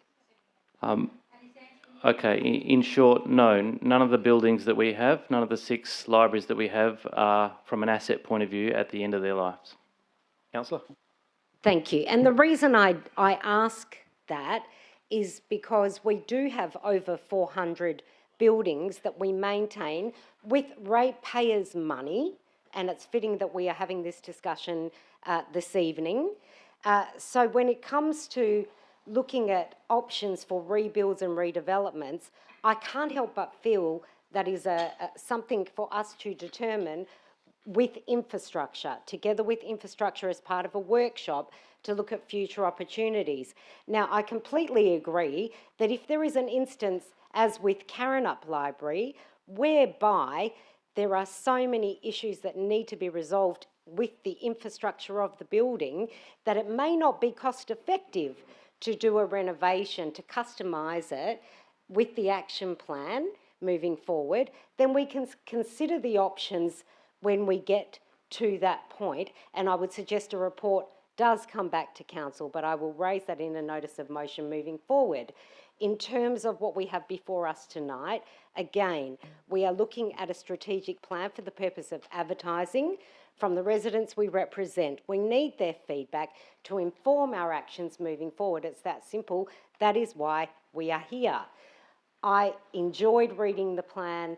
I'm very excited about the opportunities of how we can implement some of our smart city strategy through our libraries, incorporating more digitisation and beautiful places and spaces. But I feel that the conversation around properties that the city owns is a different conversation than our libraries and offering value to our residents. So I do hope that you support the original committee supported recommendation. We're not debating that one though. Which we are not debating now. Thank you. Thank you. Councillor Rhea, I have you next, and I have Councillor Kristovich. As I said before, I think it could be preempted for what we are intending. But I do believe the fact that whilst we haven't gone out to discuss libraries as a little bucket list, we actually have, when we look at local area plans, we've consulted the city, which includes libraries, which of course my ward doesn't have one. I just mentioned that one. But other wards, when they look sounds at the boring over there. It does. We're the cash cows for the rest of the city. We have nothing. Keep going. The thing is that when we look at the Stirling City Centre project, which was very well consulted, which a lot of people spent weeks and days coming to meetings and meetings and meetings after projects, and it was a lot of action plans, and it was a lot of people and trackless tram people and all sorts of people coming from Mars and everywhere else. That cost us a fortune. Those people are still alive. They're still waiting for the action to be done, to get things facilitated, to get a heart in the city, to get something, especially those south of Scoveridge Road. But within the ward, there still is nothing. But across the Stirling City Centre project, which encompasses 2 wards, people asked for things to be done. They were asked, and they said they wanted a museum. They said they wanted a library. They said they wanted a walkable area. Sorry, Councillor, I've got to get you back on track here. Well, 'cause that is the track. I'm not hearing any debate about an action plan for Stirling libraries. That's what we're debating. Councillor Mitgower made the comment about That's just- action plans from all over the place. My apologies that I mentioned Stirling City Centre and No, I'm not just the saying, same get as back. her. I'm so sorry. I should have mentioned the same as her, and then I would have been okay. I think that the whole reason that we do have action plans, yes, is to follow. However, the problem we have action plans is sometimes they get a life of their own, and we actually don't know what goes on as a council. It's all right to defer it to a group, but then everything they want to do is approved, and people can't say no to it, of course, because they're the people that know. So I'm cautious about giving anything to select little groups anymore, and I do believe we have a plan. The plan is to go out for advertising and hopefully to sustain the libraries, which I don't imagine anyone would say no to. Although we have in the past had people say that if we pay to go to a swimming pool, we should pay to go to a library, which I thought was not a very good thing, and thankfully the council didn't take that option up. However, going forward, the library should be interactive. And as I mentioned before, the big issue, the homeless, the people that come from other countries, they can come into the libraries and they can learn different languages, and they can also learn how to read the paper in English, Swahili, whatever they want to do. That's what the libraries are for. And I think the people will come back and say that. One of my concerns is making it, is saying some of these issues, is the fact that when you don't have a library, then what will people then be consulted with? We could just sit there and write 3,500 people sign a signature to say we want a library. And we're happy to get a library. We won't be fussy. At the beginning, we won't be fussy. So I maintain that I won't support this motion because I think the staff will already have it in hand. I'm surprised that that's still up there for this long. Thank you. Thanks, Councillor Kristovich. Thank you very much, Mr Mayor. Look, I also will not be supporting this amendment, and the very first reason I won't be supporting it is because, as the Director has already said, action plans are being prepared on all of these facilities, and also within, for example, the Karrinyup Library and Community Centre, there is community consultation going on at a grassroots level there with the community about what to do with that facility. I believe during the debate there may have been some mention about process isn't important. Well, I think it's very evident to everyone here that when members of the community come into this council chamber and ask questions, they're very concerned about process, to make sure that we have followed process and that we've gone through that process appropriately. And having a strategy for key infrastructure assets within the community, I think, is critical across all areas.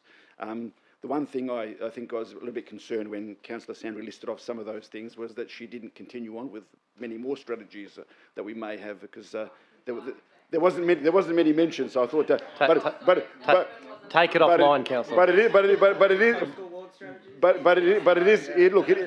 It is important, and also within this strategy, a number of these ideas that are mentioned in this particular amendment are already mentioned about what do people want to see in those libraries, what do they want to do. So I think the strategy is critical. I think the action plans are already happening. The feedback from the strategies will help either validate or feed more information into those action plans. And I think what's mentioned there is the next phase once we get that feedback back from the strategies and the action plans that are going on as well. So I think this is obviously stating the obvious of what's already happening rather than what needs to be happening, but also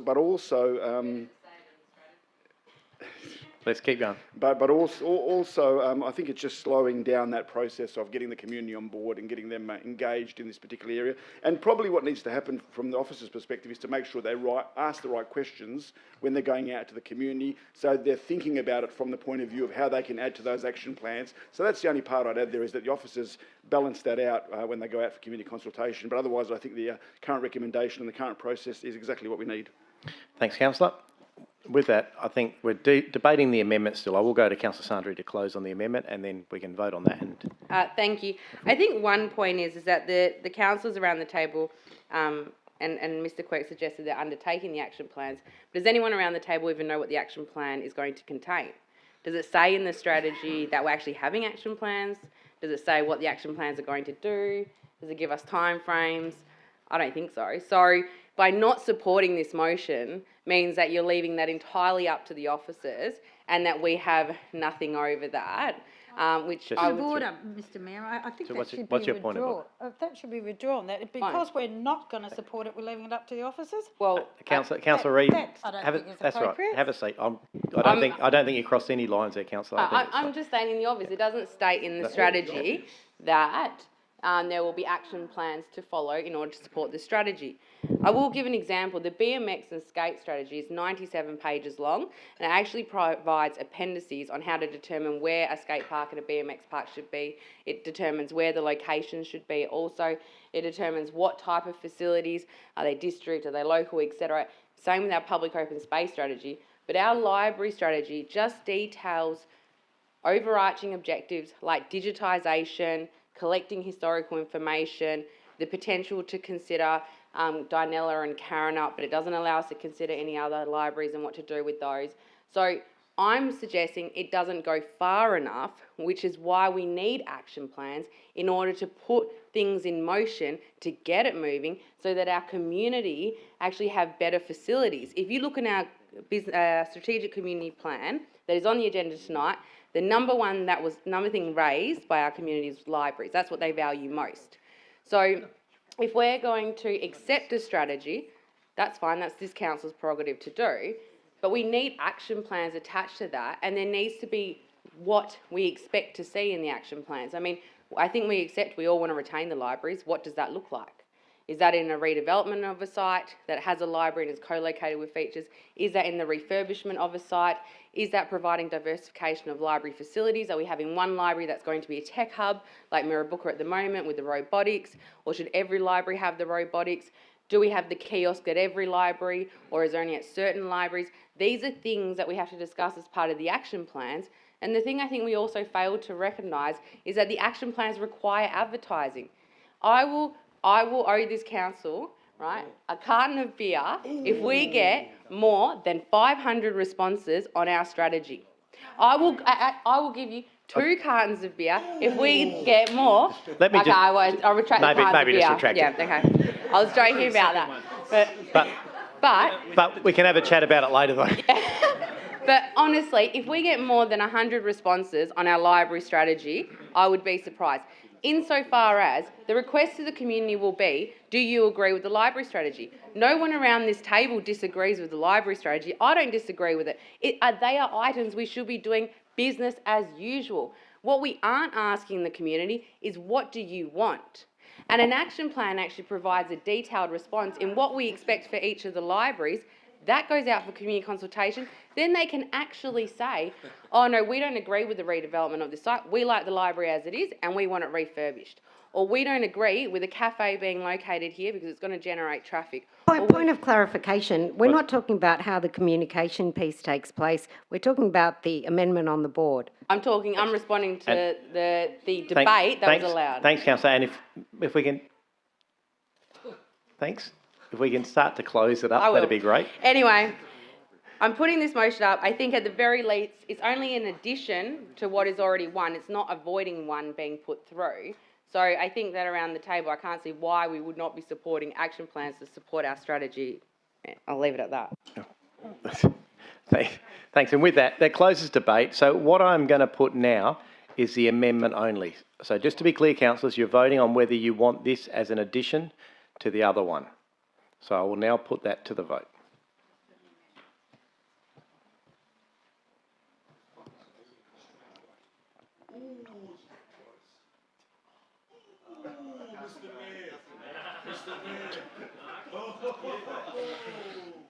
Oh.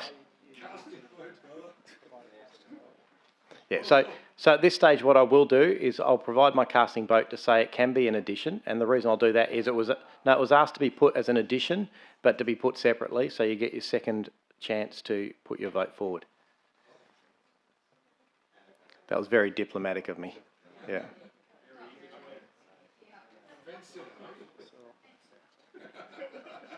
No, just to be clear, I clearly wasn't a fence sitter. I voted for it on both occasions. Thank you.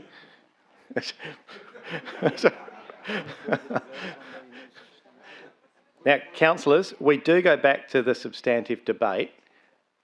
I believe most of you debated the item, so I'm happy to put this unless there's a glaring reason someone would like to still debate. There is. So we'll go back. I believe, Councillor Migdale, you are next in line for the substantive motion. To debate it, yes? If you Sorry. feel it needs more debate, yes. So we're putting them separately. I just want to be clear that I'm speaking to 1 and 2 or just 1? 1 and 2. It hasn't really stopped anyone previously. One point that I just wanted to make about number 2 is that, I'm listening to the debate transpire about how we need more action to make the diversification in our libraries happen.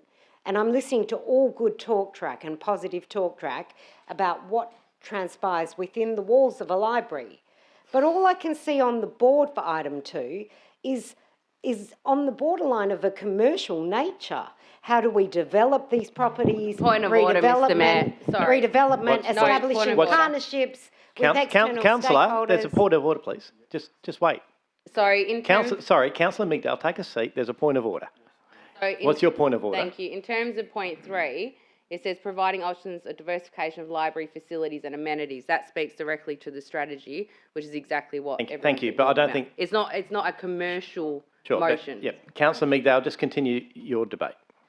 Sorry, Mr. Mayor, but it uses the word commercial in the third point. So I surely should be allowed to say it suggests... Councillor, you're debating yourself now. It suggests commercial. I let you continue debate. Anyway, I just wanted to reiterate that under point 2, there's no list of actions as such. It's about... point number 1 I agree with, retaining each of the libraries, but retaining each of the libraries is not even in question under the substantive motion, which is number 1. Redevelopment options for the sites, to me, again, I suggest to you, that is something that needs to be a discussion with infrastructure. It is not relevant pertaining to a library strategy plan. The plan within the walls of a library, what transpires and how we can offer greater value to our residents. How does that even add up? It doesn't make sense. We always refurbish our libraries every 20 to 25 years, and I'll clarify that with officers. So we have adequate opportunity to upgrade the facilities within our library as it stands right now without doing anything. I just don't want to open us up to a potential scenario for a future council to get hold of this strategy and then bowl down one of our libraries and put a 10-storey high-rise, which is a... Councillor Sandri, take a seat. Point of order this, because it's been mentioned by 2 councillors. What's your point of order? I'm clarifying it. It's been mentioned by 2 councillors. It does not say in there to get rid of libraries and put 10 stories. It says retain each of the libraries and then look at the opportunities that we have. Thanks, Councillor. You're now debating. Take a seat. Take a seat. I'm sorry. There's no point of order here. Thank you, It can Mr. be Mayor. as frustrating as you want, but that's debate. Thank you, Mr. Mayor. And I'd just like to say... Wait a sec. Take a seat, Councillor. Councillor Sandri, you may wish to retract that. And I'll put this on the record. The reason is, nowhere in my debate did I suggest to commercialise it to go up to 10 stories and consider removing libraries. That's not what it says, Mr. Mayor. Right. Okay, Councillor, take a seat. Councillor Migdale, continue. Thank you, Mr. Mayor. And just to clarify, I have gone through each of the 3 points and I have not strayed. If I mentioned 10 stories, it was for imagery, certainly not as a result of one of the bullet points. Again, I'm reading this to you. Retaining each of the libraries, redevelopment options from sites that are at end of life. We've already clarified that none of the sites are at end of life. And if there are opportunities, as is in this plan, if there are opportunities for Karrinyup and Dianella to be progressed, then we consider them as we go, as through infrastructure with reports, understanding it doesn't belong as part of our library strategy. There is no place to overlap commercial with this library strategy. This is to inform our officers to bring us the absolute best they can within our library walls. And most of all, as number one does, it is to invite the outcomes of public consultation to come back to council so that we can review what our residents have said they wanted and then put it together and form our action.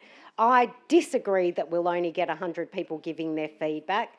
I think maybe from my suburb alone we might get 100 people, but certainly my mother, my daughter and my close relatives all use our local library. In fact, it begs over to sustainability as well, because my daughter, who I was going to buy a book to the other day, said, "Mum, don't buy it for me, I'll ask the library to order it in." So there you go. Our libraries aren't going anywhere. Number two would be a mistake. Number one absolutely fits the bill. Let's go and get feedback, then inform our actions moving forward. Let's take any consideration of redevelopment options offline, should not be part of this plan. Thank you. Thank you. Councillor Kristovich indicated. Thank you very much. Just in terms of, again, that amendment that is being proposed, it talks about... There's no amendment being proposed. Sorry. With regards to substantive motion, I think, this is a draft Stirling Library strategy which we all support. Now, I don't understand how we can prepare an action plan on a draft that hasn't been seen by the community, that hasn't been given any feedback from the community. So we're saying... Councillor, we're saying let's use this draft. We've never had a strategy in this area. But anyway, let's use this draft that we've come up with, that we're not going to consult the community with, that we think we've got it right in terms of a strategy. And on the back of that strategy, we're going to prepare action plans. I just don't understand how we can do that. I don't understand how we can do it. How we do an action plan without strategies. So I think it's important to do that strategy. And, for that reason, I think it's important for this strategy to go out. The question I have to ask the officers is, I believe if we pass this today, the strategy will be out and we'll get feedback by September, is that right? I can confirm that. And the only other question I've got is, if we don't pass this and we have to go back and ask the Chief Executive Officer to do action plans on every single one of our libraries, how long will it be before we have anything to put on the table before this council? I think that's not something up for grabs. There's no one suggesting no one support anything at the moment. No, I'm just asking the question in terms of, if we don't pass this now and ask the community what they think on the strategy, which will feed into the action plan. But I'm just saying that hasn't even been put up. I don't know. It's a hypothetical that no one who's debated tonight has suggested they don't want to put the strategy out. These weren't mutually exclusive. Well, we're talking about developing an action plan off the back of the draft strategy. So if we're going to do that, why are we even putting this? Why would we put the strategy out when we're already developing an action plan off the draft strategy? We don't actually want anyone's feedback. We don't need anyone's feedback by the sounds of that motion. Whereas I think we do need feedback. I think the strategy should go out. It's going to be, the information will be back by September. It's a very short time period. We won't even be back only for one meeting, one or two meetings after that. So I think, it's important to get this out. It's important from a process perspective, and strategies are important. Every successful business has strategies, and it builds action plans off the back of its strategies. Thank you, Councillor. I haven't got anyone who indicate. Councillor Hatton? I wasn't going to say anything, but I feel quite, I need to say something now. I'm overwhelmed, a bit confused, but nevertheless, we do need to, look, it was a year ago, last June, a year and 1 week, that we had a workshop, councillors that is, and then we had another workshop on December the 6th. Now, the first workshop highlighted some very good libraries around Australia and international. As a matter of fact, we saw fantastic examples of what libraries can look like and what libraries can have within them for community. We looked at locations in those examples, and we followed that up in December the 6th. I think we owe it to the public to get that out there and let them have the input. I think we do need the strategy going out, but I do actually very much support Councillor Sandry with the alternative number 2 put into it. I think we have kicked the can down the road a long way, and we might have to just kick it a little bit further, I think. Karen Up is near end of life, I would think, quite close to near end of life. The other libraries I don't know a lot about, but I think that needs serious consideration, which number 2 would accommodate. I think what's up there I'm quite happy with now. I think the debate has been lengthy and confusing at times, but I think that we will arrive at the right way forward. Thank you. Thank you. I was interested after you started your debate with confused and overwhelmed. But is there any other indication? If not, I'll go to Councillor Sargent to close debate. After that, I'm still confused and overwhelmed. No. I get it. I get it. I do. I get it. No. No. Quick close. Hear me out. Look, libraries aren't going anywhere, right? No, and they're not. They're not. I've been on this council long enough to know I'm pulling the long enough card. I've been on this council long enough to know that we do things in staged processes. So a strategy first, and then based off the strategy, and Councillor Kristovich, I couldn't have said it better, based off the strategy, we then create action plans, right? We will see those action plans in our council agendas a few times, I imagine, as the libraries start to come up and as we start making decisions, right? It's not going away, it's not going anywhere, but we do need to start making decisions about what we do with libraries and where we go, but these have to be based off a strategy. Now, I have never known this council to not want to go out to community first and get the community's opinion and ideas before we start deciding what our actions are going to be and what it needs to be informed. And I said it before when we were debating the other thing, cart before the horse. We really need to get the strategy sorted first, and then we can start making some solid decisions, and exactly what Councillor Sandry is trying to do here, but we can do that in September when we finally get the community consultation back, and we can actually go forward with that consultation and be happy that the community's been consulted, the strategy's right, let's go forward with what we want to achieve and do from that strategy. I'll stop at that, Mr. Mayor. I think there's been enough. That's right. Thank you. And with that, that does close debate on items 1 and 2. So we have the motion, the amended motion that's moved Councillor Sargent, seconded Councillor Ree. I have been requested to put these separately. So the first one we're voting on is the original recommendation that the council adopt the city's draft Stirling Library strategy. So I'll put that to the vote, councillors.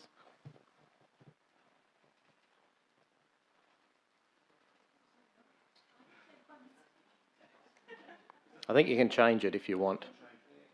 Just press the other button.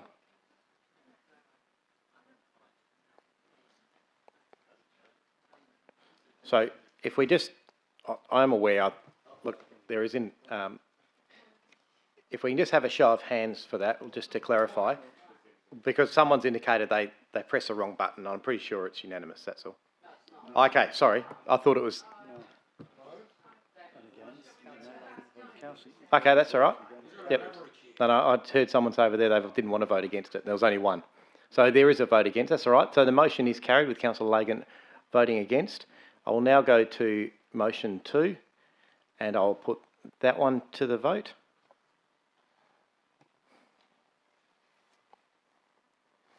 Oh, what a surprise. Hang on. Just give me a minute. Councillor Farrelly, are you? No. Okay. All right, so I will put my vote in the negative with this one. I'm listening to the debate. So motion 1 is carried and motion 2 is lost.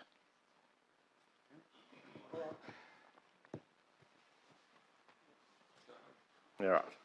Is that the meeting?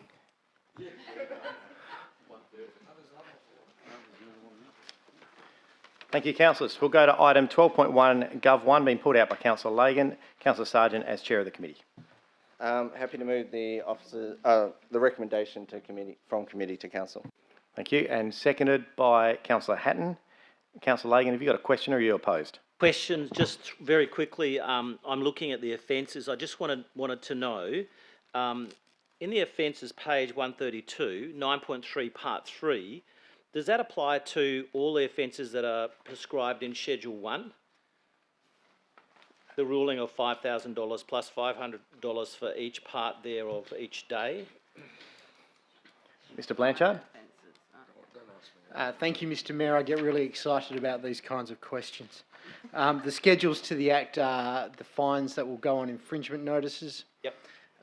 The offences are the penalties that will be imposed if someone is prosecuted and convicted in a magistrate's court. So you'd have to be prosecuted for there to be any application of the $5,000 or any extension of the $500 above the initial offence? That is correct. So just to continue with that, planting a tree on a verge is a $125 offence? Mr Blanchard? That is a $125 fine. Which is an offence under our local laws. So what I'm trying to determine is if the $125 was caused to a ratepayer who planted a tree on the verge and they didn't deal with that issue immediately, they could then be subject to $5,000 plus $500 for each part of a day thereafter. Probably. Mr Blanchard? Thank you, Mr Mayor. Look, the City as a prosecuting authority has discretion as to what action it takes in relation to an offence. Yep. That we exercise discretion under our policy, which sets out how we will exercise our powers as a prosecuting authority. That includes issuing a warning. One of the options and the modified penalties in Schedule 1 list what the fines are for the individual offences, or if we think the offence is serious enough, perhaps if someone planted an illegal tree in our verge, Yep. we might choose to prosecute them. Okay, so, and then on page 134, consuming liquor on a street, is that imposed, is that an offence, if it was imposed by rangers or by local police? Because I know that consumption alcohol in a public place is an offence through West Australian Police. Yep. Mr Blanchard?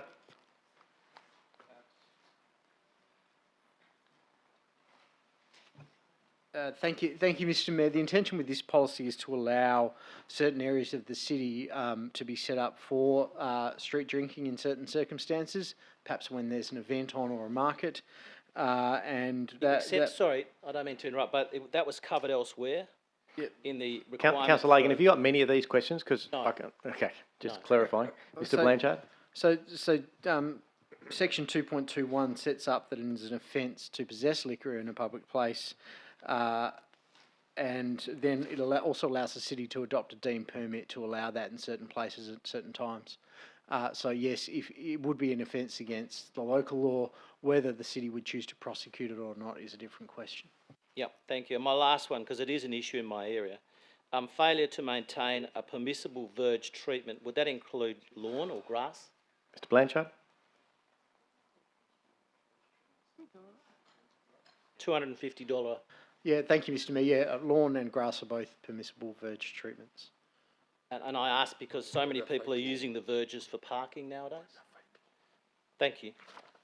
Thank you. And there is no debate on that item, unless there is someone opposed. So I'll go to the vote. Move Councillor Sargent, seconded Councillor Hatton.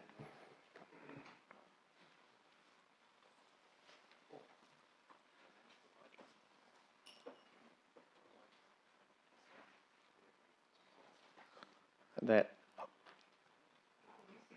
says, I think we're missing one. Oh, no, Councillor Migdale's out of the chamber, thank you. So that is unanimous and carried. I will now go to the balance of reports. Councillor Sargent, as Chair of the Committee. Thank you, Mr Mayor. It's NAIDOC week, Mr Mayor, so in the spirit of NAIDOC week, the Noongar word for happy is Dara Junpin. I didn't do that justice, I'm sure. So I am very Dara Junpin to move the balance of reports. Well done, Councillor. It's been seconded by the Deputy, and acknowledging the wonderful Aboriginal tie that you're wearing as well. Yep. I will put the balance of reports to the vote, noting that Councillor Migdale is still out of the chamber.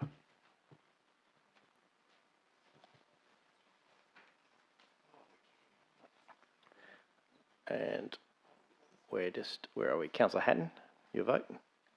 And that is unanimous. Thank you, councillors. Members of the gallery, please be advised that the remainder of the Community Resource Committee recommendations have just been adopted by exception resolution, so they've all been passed.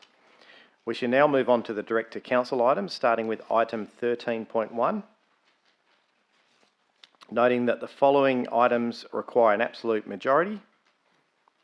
If we go to item 13.1, which is City of Stirling Strategic Community Plan 2022 to 2032. And if I can have the move of the motion, Councillor Sandri. Thank you. I'm happy to move the officer recommendation on page 139. It's a great strategy. Thank you. And seconded by Councillor Kristovich.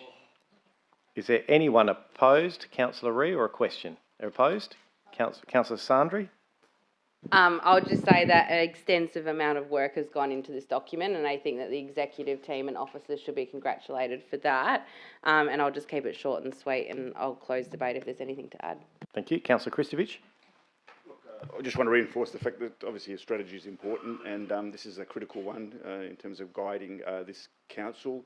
And I think there's a lot of work that's gone into it, and I think it's been well put together, and it needs to get out there as soon as possible. Thank you. Councillor Ree, you're opposed. Yes, a couple of things. One is on page 143, and I take the comments by Councillor Sargent previously when he made the comment that we don't do anything unless we consult people, which I thought was great. However, if you read on page 143, it actually states that they have to give the notice when it's been modified. So an advertisement to this effect will be placed on the city's website, but it doesn't actually state that we actually advertised it in its entirety with all the changes first. Why? I just don't even really know what you're talking about. Ms Walsencroft? Through you, Mr Mayor, there's actually there's no requirement to go out for public comment. Once after council have adopted it, we'll certainly advertise the document, and we widely consulted as part of the process to develop the document. Councillor Ree? Well, I think that the document is very good, and I take on board and thank the officers for including us. But I do take a little bit concerned about how some of the consultation method was done. As I alluded to before, and it was just confirmed that it doesn't need to be advertised until after, which I think is an issue. But on page 140, we make the comment of who we consulted, which I find interesting. The pop-up kiosks at the shopping centres of Innaloo, which was just 2 hours, bearing in mind that we don't have a library and nothing south of Scubbridge Road, just in case you've forgotten, Mr Mayor. So those people, how they got consulted. So on page 140, it actually makes the comment, emails to residents. Could I just be informed of, did we email, I'm not quite sure, we have 250,000 residents, I don't know how many have emails. Who received? How did we decide who got an email, please? Thank you. Ms Walsencroft? Through you, Mr Mayor, it's the people that currently subscribe to the city's various newsletters that we have. There's over 7,000 people that are part of that email group. Councillor Ree? 7,000 people was well short of our 250,000. What about the people, the seniors, etc., that don't have any internet, etc.? How were they contacted, please?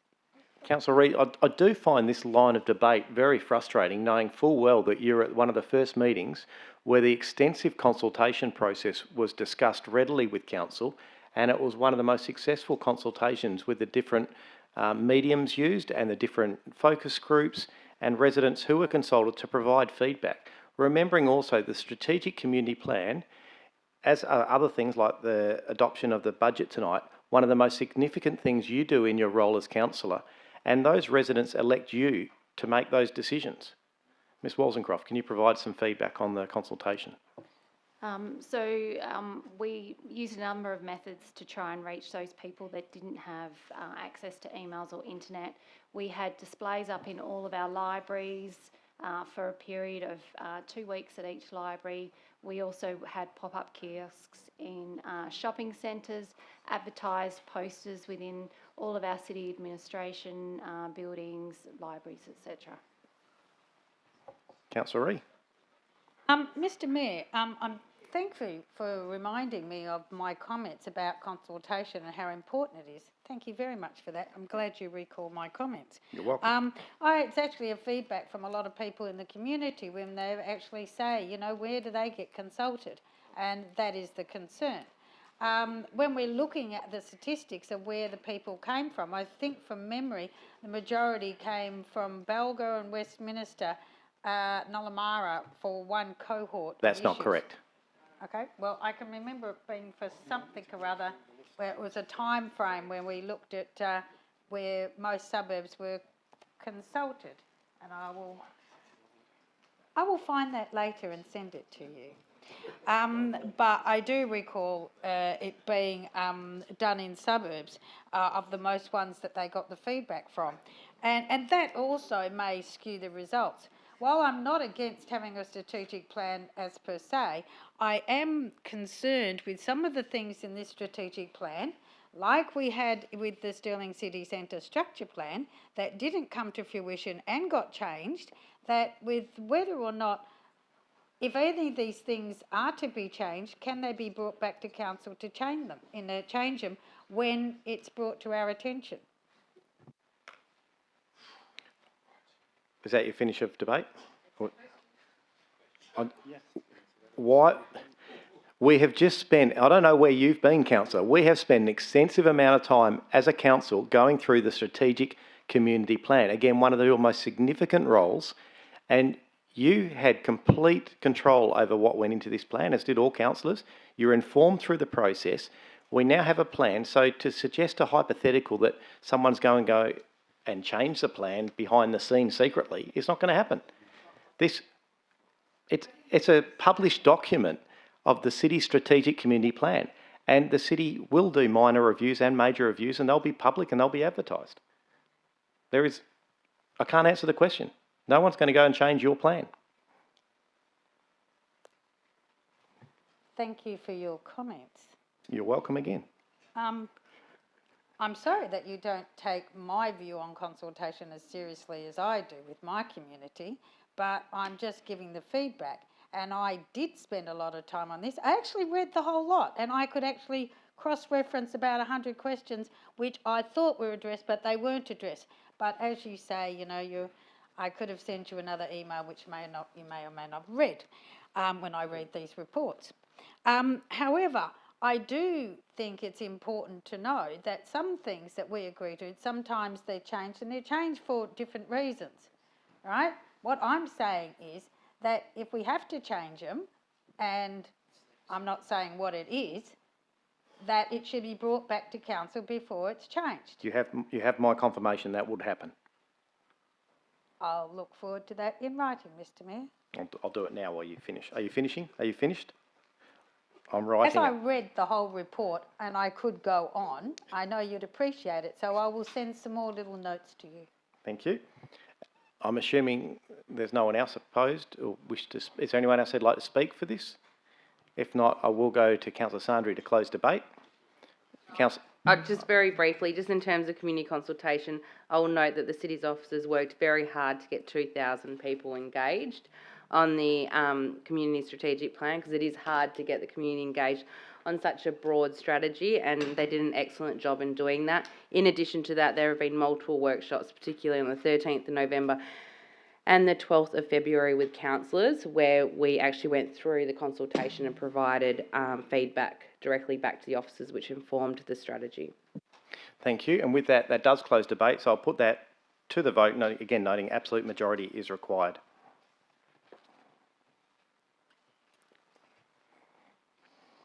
Thank you, councillors, and that is unanimous.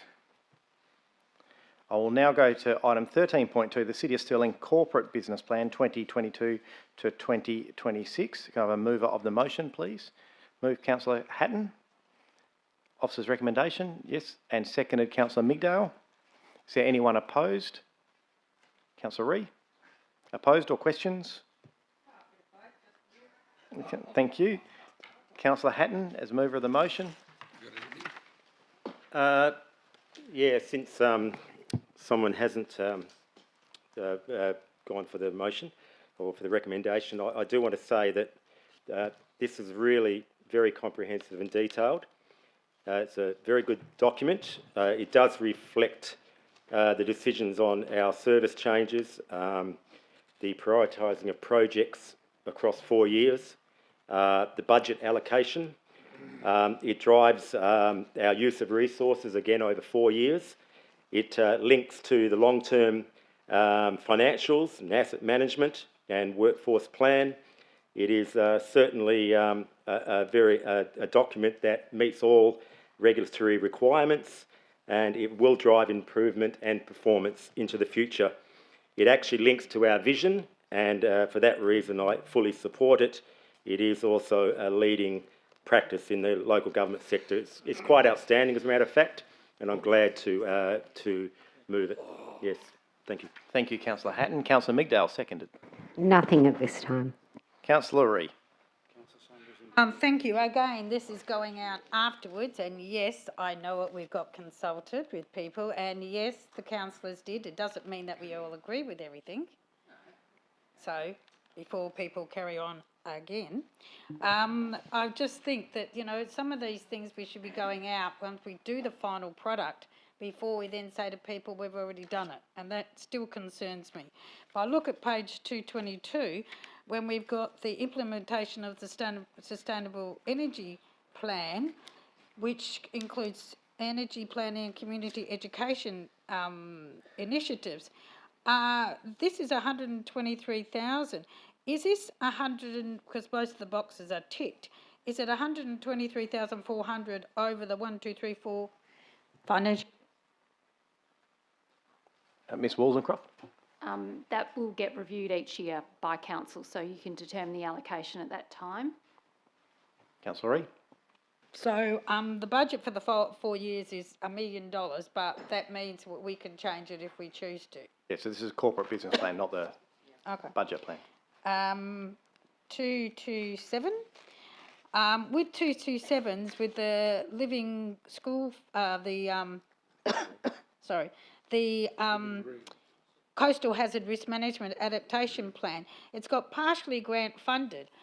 Why don't we actually have the money for the partially grant funded in that column? And that's number one question. And secondly, what is it, please? The chair map is the Coastal Hazard Risk Management Adaptation Planning. Impressed? Ms Hawkins? You said, what is it? What is the value of the grant funding? Ms Hawkins. I can read. Oh, Ms Waldencroft, please. Through you, Mr Mayor. The grant funding amount is $325,000, and then the city's allocation for that is $325,000. So the total budget is actually $650,000. Councillor Ree. Okay, so that's gonna, so that I don't know if we've got an actual plan on that one. We had Mr. Offer did a plan a couple of years ago to mitigate the risk, especially when Waterman went down.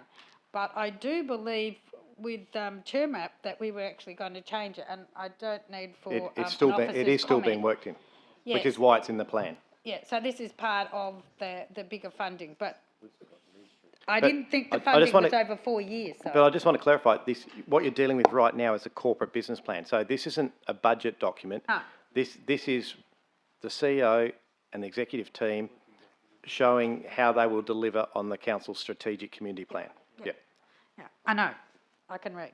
Okay. My point is about the funding and where this is going for the coastal strategy. So that concerns me still.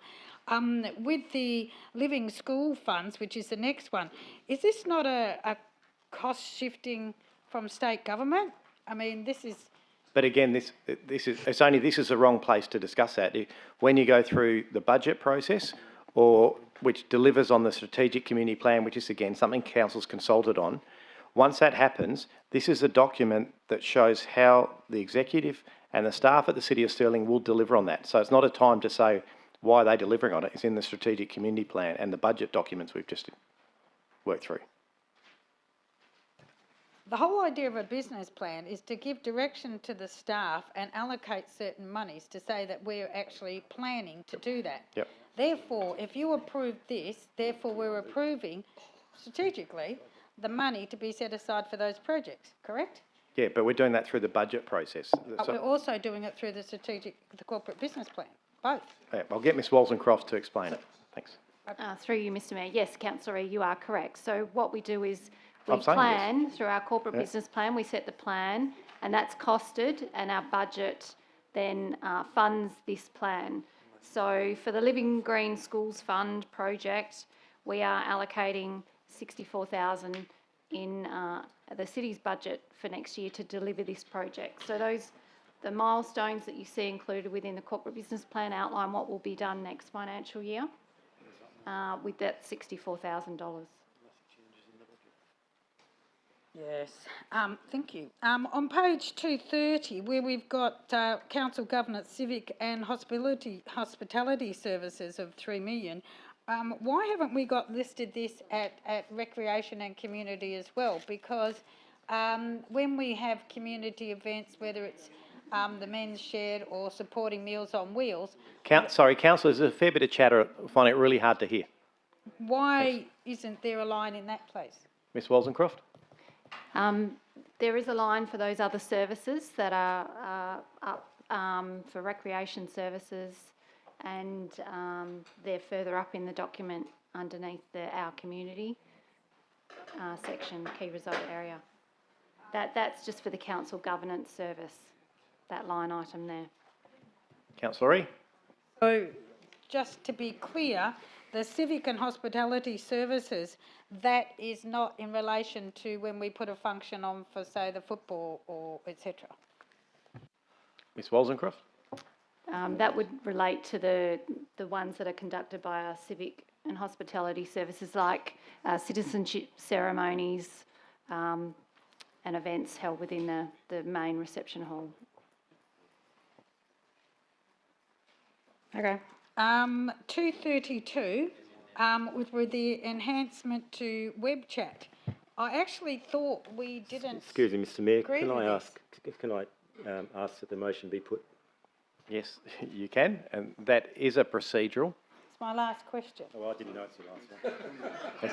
Well, I'm sorry that I actually read the whole Sorry, document. is there a seconder for that motion? Is there a Sorry that I seconder? read the whole document. So, I was just going to Councillor make Proud, the comment that I'm- there's nothing in the business plan about a women's shed or anything on my board. Thank you. But that's all right. Let's I reckon just you'll find put there it. is. There actually is, but the motion be put. So I will now. So I think I need to vote on that one first. So just a show of hands that the motion be put. Thank you. That is carried with Councillor Ree voting against. And I will now put the motion that the City of Stirling Corporate Business Plan 2022 to 2026 be adopted.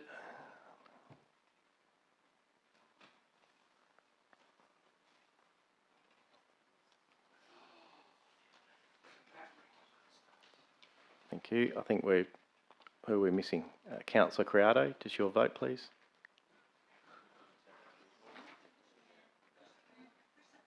Thank you. And that motion is carried with all councillors voting for, Councillor Ree voting against. I will now go on to item 13.3, the adoption of the 2022-2023 municipal budget and the relevant documents. If I can ask for a mover of a motion, Councillor Migdale. It's moving.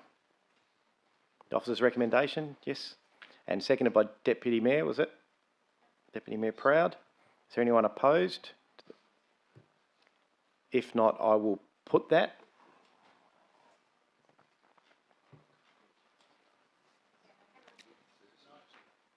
Mr. Mayor, can I just make a comment? No, too late. Sorry, the vote's already gone through on that. So that motion is carried with Councillor Ree and Councillor Sandri voting against the budget.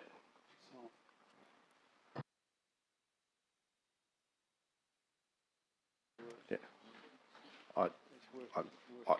It'd be remiss of me not to say I find it extraordinary that councillors vote against a budget. But anyway. I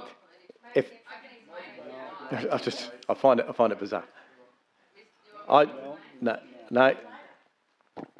Councillors, we've just passed 3 of the most significant documents this organisation will deal with this year. And whilst there are many other documents and strategies, etc., we deal with, to deal with the body of work for the strategic community plan, the corporate business plan, and the annual budget has been a very significant amount of time I know you've all spent, so I thank you for your time in working through this and your genuine interest in working through this process. But more importantly, I'd also like to thank the CEO, the executive team, and particularly Michelle Wollsonecroft and her team for the work in the integrated planning and reporting and their work in getting us to this stage as a council. As an executive team and CEO, you should be really proud of the body of work and the team that sits behind all this in delivering us the answers to those questions. And believe me, for those viewing at home or those in the gallery, the pages and pages of questions and discussion that occurs going through that process is very significant. I can honestly say it's one of the most robust processes I've ever been involved in or seen. And I also want to, again, acknowledge the team behind it. It is recognised not only by the state government, but we have in fact had contact from a country, another country who's heard about City of Stirling's integrated planning and reporting and is now asking, so Canada is now asking for Michelle's team to provide support and show them how to do integrated planning and reporting. That's how well the city is recognised in this area. So congratulations.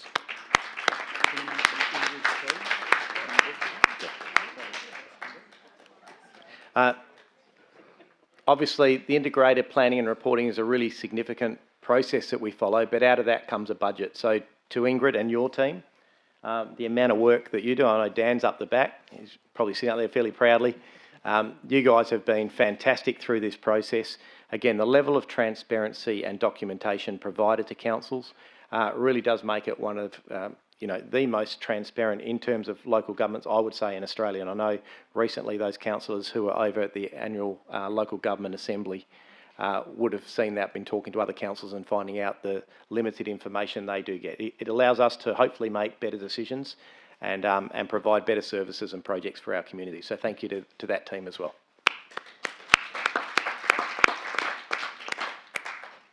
And with that, I'll now move on to item 13.4, lot numbers 34 and 1, house numbers 19 and 21, League Street, Woodlands, childcare premises. Councillor Ree, you have a motion. Yes, please. Yep, sure, Mr. sorry, Mayor. Councillor, just sorry, if you can just hold. I think we've got some, disclosures. Yep. I will be leaving because I've been advised that Councillor Farrelly may not be in attendance at that JDAP, so I'll step out of the room. Yep, so noted. So Councillor Sandri and Councillor Migdale have asked to leave the room. Councillor Ree, just hold on and then I'll let you.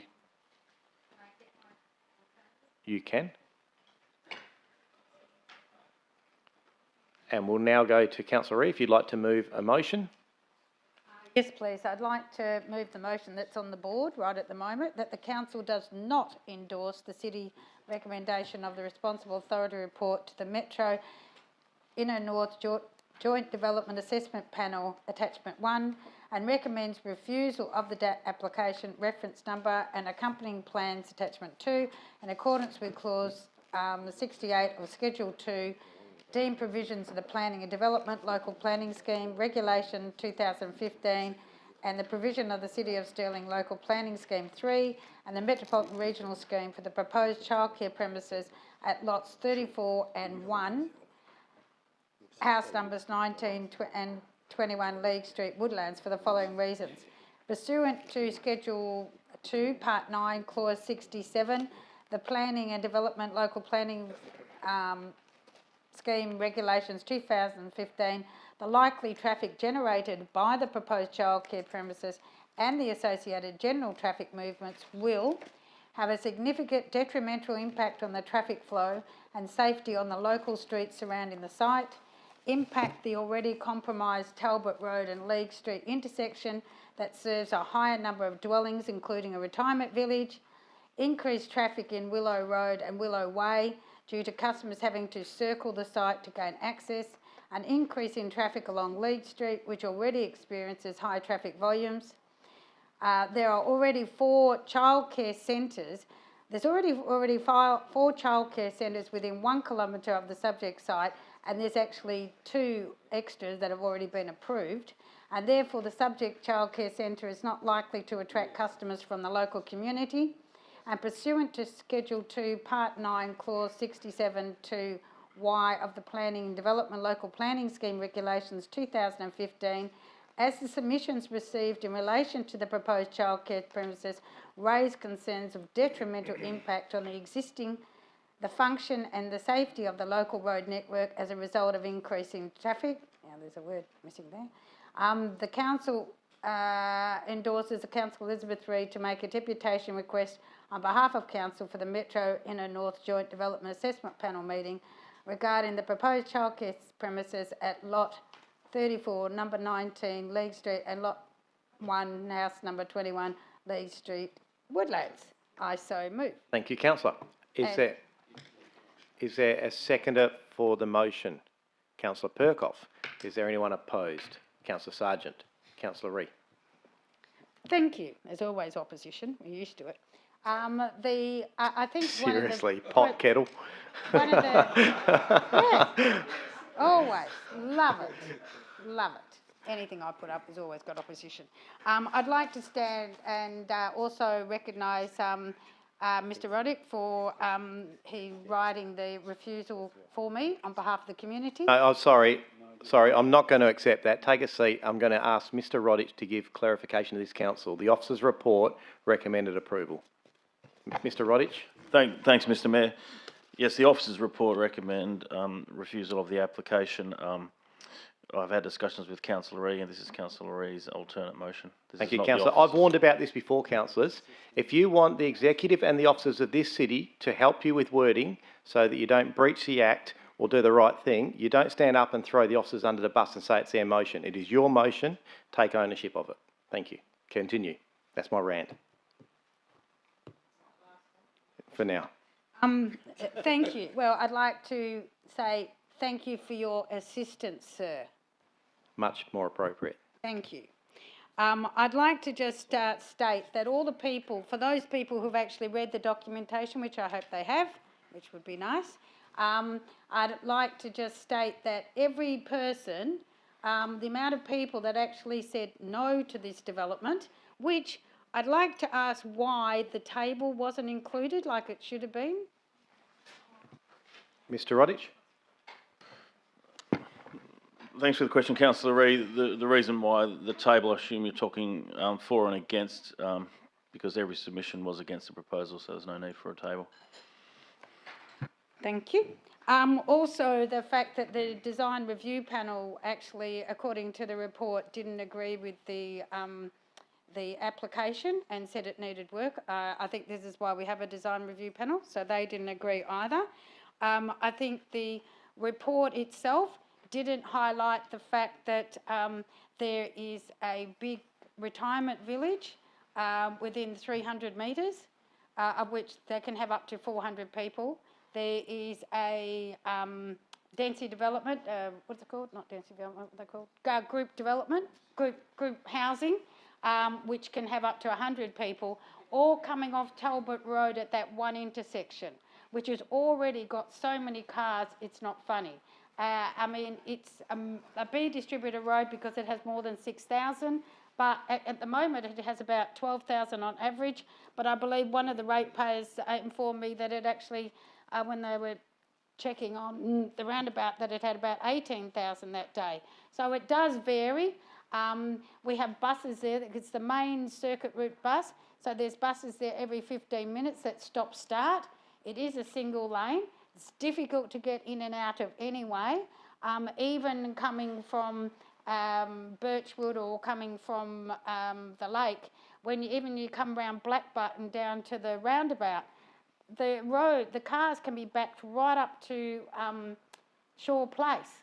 And I've sat there in Shaw Place waiting to get round the roundabout now, and that's already now. I mean, had we built Stevenson in 1955, we wouldn't have this problem. I'll just add that. But I just think that people should realise the childcare centres are out of control, in my opinion. There are too many of them. And who's going to use this childcare centre? Most of the people around there are mature. If it's people that are coming from another area, which is bound to be, then trying to address the issue by making it a left turn in and out from Pearson Street, which means to get into it, people would have to come down Pearson Street, go down, turn left into the complex, and then if they're going to go to work, they have to go down Scarborough Beach Road, which is already full, keep going down, go east, and then get onto Stevenson, and then turn left again. Or they can sit there and do a U-E on League Street, or go into Talbot. Either way, it's dangerous. We have a lot of people on Gophers, we've got a lot of pedestrians there as well, a lot of people with wheelchairs.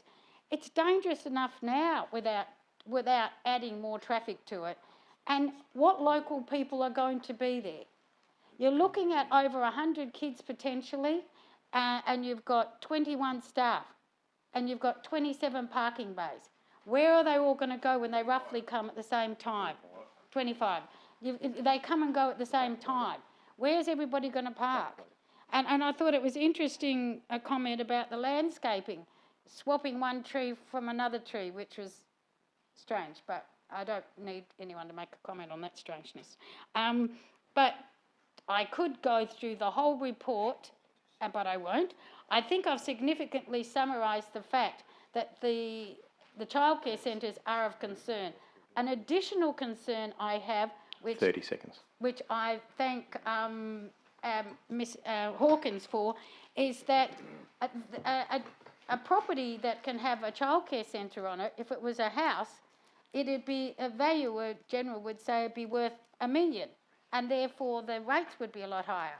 But because it's just a childcare centre, it's rated less by the government, which means they actually pay less rates to us, which I've informed you of, Mr Mayor, which I think is a bit of a concern when we're looking at our fiscal policy. So I'd urge people to support this. And I also make the comment, I did call it in, but because, and this is an issue, once you call something in, but because the developers go backwards and forwards with the staff so many times, the staff run out of time to go into JDAC. And I think we need to limit that. And that will be a notice of motion when I figure out my wording in consultation with the staff. Thank you. Councillor Perkoff? I have nothing to add, Mr Mayor. Councillor Sargent? Thank you, Mr Mayor. I'd like to start by foreshadowing the original recommendation from the officers. Noted. I'll get that out of the way to begin with. This recommendation on the board, Mr Mayor, doesn't talk too much to the council report. It pretty much refers to traffic and more traffic. And there's a section in there that talks about too many childcare centres in the vicinity.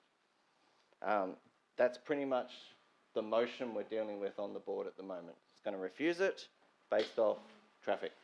And so I'll touch on the too many childcare centres in the area to begin with. As a lot of people know, when you own a business, you make business decisions. If I, for one, wanted to put a deli next door to a deli, that's my prerogative. That's my business decision to make. It might fail, being a lot of competition in the area, but that's not a relevant decision for us to decide what a business should do, you know, because there's other childcare centres in the area. That's not for us to make that decision. This company has obviously decided they want to put a childcare centre in this particular area. They would have done their due diligence. They would know that there's a number of childcare centres in the area, and they're still doing it anyway. So that's the point I want to make on that. That's not really for us to decide they shouldn't go there because there's others. That's a business decision that this company has made. So we'll talk about traffic, because that's the bulk of what this recommendation is all about. It's not so much about the actual application and what the value of it is, or the buildings and the landscaping and the parking and everything like that. It's more about the traffic that will be caused because of this childcare centre. I agree Lee Street is a busy street. Councillor Ree mentioned the figures of 12,000 cars on average go down Lee Street every day. The street can hold 20,000. within the city's hierarchy. But quite happily, and this is what the city has been working along for years and years and years, is Stevenson should solve a lot of the traffic concerns running down Lee Street.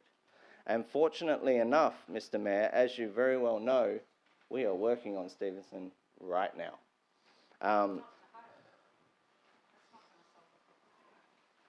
It's all right, keep going. Okay. So right now, as the situation stands, if you were to get off the freeway, you would get off the freeway at Cedric Street, you would turn into Alan Sterling Boulevard, you would hit Scarborough Beach Road, and then at that point you have two options.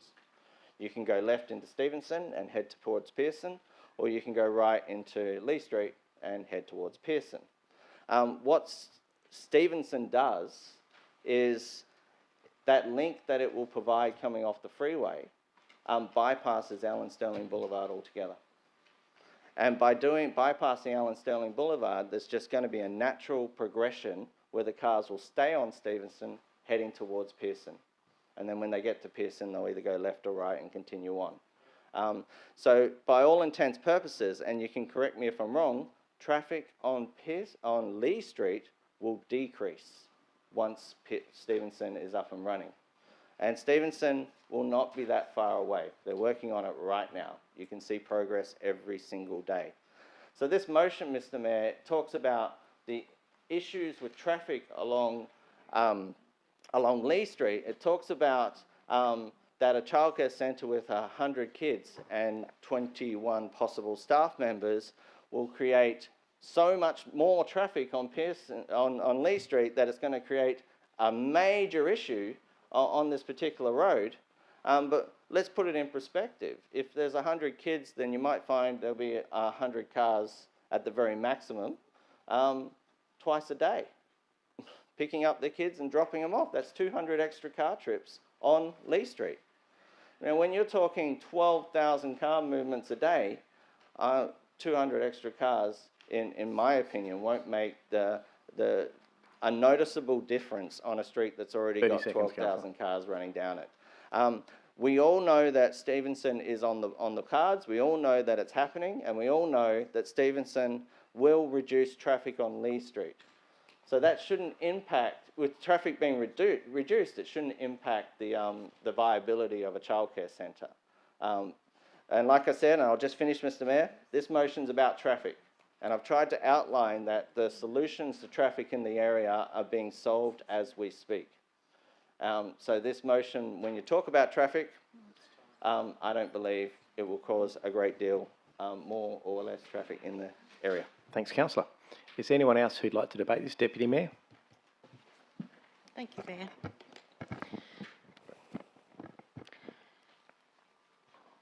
I'm going to support the refusal of this daycare, and I have absolutely no planning reason to validate that refusal. I'm just going to reiterate a couple of things.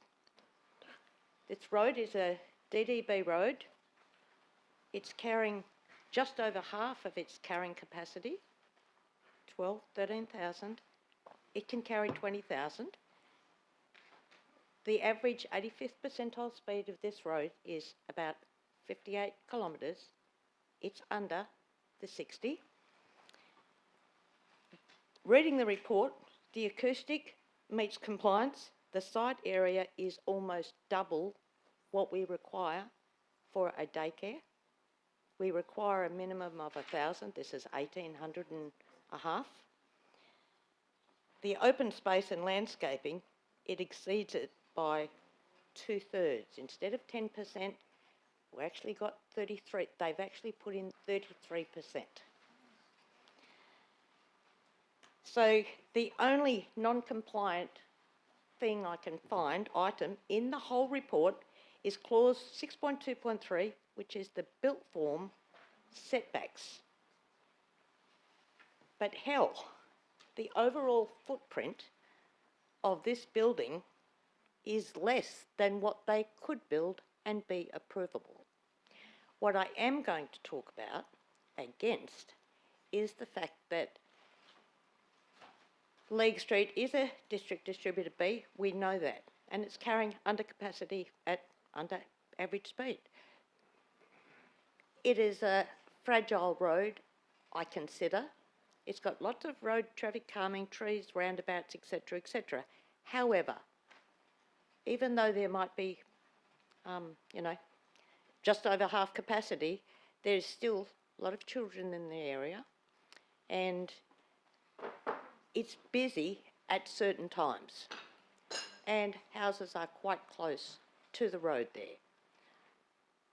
Councillor Sargent raises the very good point about Stevenson. It's happening, we're there, we're knee-deep in it already, and that's fine. I tend to agree. I think that improvement or the benefit of Stevenson might come forward. It might be 1 year, 2 years, 3 years, and it might be instantly. I don't actually know, and nobody else here. We could all, take a pretty good guess that it's going to improve immediately once the state government Main Roads do their section to get it over the freeway and to Karrinyup, etc. I think that will make a big difference, but I only think that, and I don't know that. And up until then, that's a what-if hypothetical improvement that is being suggested, albeit it may well turn out to be true. However, in this case, I can see where the community is coming from. I understand their concerns. The only thing that, telling residents who have spoken to me, it's like, there might be many daycares around. I actually mentioned this at a progress meeting, Woodlands progress meeting. You may have still been there, Mr. Mayor. What about this daycare? And there's one just up the road. I can tell you that there could be a daycare next to each other for the whole length of League Street and across the road. They could all be daycares except for one vacant site, and somebody could put in an application, a DA, for a daycare, and our officers would look at it. They wouldn't be going, oh my God, there's, the street is lined on both sides with daycares. They would say, we'll judge this on its merit. How much land is there? How much this? How much that? How many kids they want? What's the parking, etc., etc. That is definitely, I don't know why and I explain this to people, it's like having 3 delis in a row. You're allowed to do it. Yes, there is. I've got one up the road 30 from seconds. me. We are not responsible. There's no planning determinant. We're not responsible for the economic viability of whatever business is put in front of us. We know that, and we have to judge accordingly. So, but, until a childcare or premises is built and doesn't turn out to be a problem, because I don't think we've ever had a complaint about a daycare once it's operational, ever, and I'm happy to be told differently. But on this occasion, I'm That's not fine, going to Councillor. support it. Thank you. Thank you. Councillor Hatton, and then I've got Councillor Christovich. Thank you, Mr. Mayor. Where do I start? Look, here we are again, about a year later, debating a childcare centre on a high-use road, narrow road, with islands in the middle. I do support this up here, but I do go back to the officer's recommendation. I can understand the officer's recommendation because the site, as previous councillor said, it fits everything. Everything can be ticked off.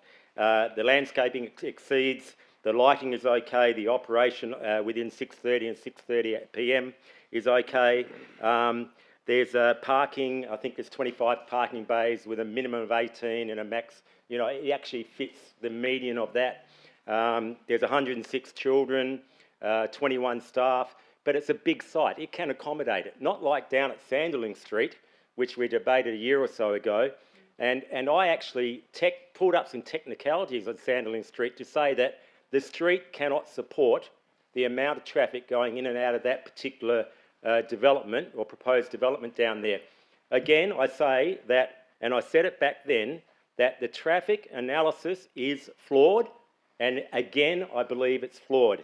I won't mention the company, because I'm not trying to be derogatory or put a bad negative on the company, but the company even says at one point that it does need a left turn lane of a certain length, a small one, and then it says straight after it, it says, however, due to spatial limitations in addition to the left turn lane, it would not be achievable. You know, and it just stops there. It doesn't say anything else at all. I have It the just point of stops. clarification here.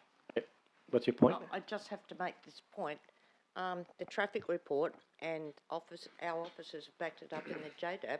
It's left in, left out, because there's a median there and they're not taking the median out. It is left in, left out. At that, where they turn in to the west side. Thanks, Councillor. Just let me get some clarification on please. that. Is that Mr. Guillemot or is it Mr. Roddick? Just about the turning in lane, left in, left out, just for clarification. Through you, Mr. Mayor, Councillor Hatton is correct in that in terms of the KC TT report says that it would be beneficial to have a left lane, slip lane into the site. However, it can't fit for that spatial reasons. However, the report goes on to say, in conclusion, that it finds that the access to the site and its impact on the local roads is satisfactory, and the city's infrastructure services team who reviewed that report also concur with those findings. Continue. Thank you, and that actually segues beautifully into what I want to say next. The report is flawed. It doesn't actually expand on that, on what the alternative would be. Now, I've used Liege Street for the last 35 years, several times a week, when I've had to travel for my dear old mother for her needs on the other side of the town, 3, 4, 5 times a week. She lives at she's deceased a year and a half ago. She was living at Parkland Villas instead of over Claremont Way for the last 4 years. And I've used Liege Street over that 4 years multiple times during the week. It is like Cedric Street. It is narrow. It is tight.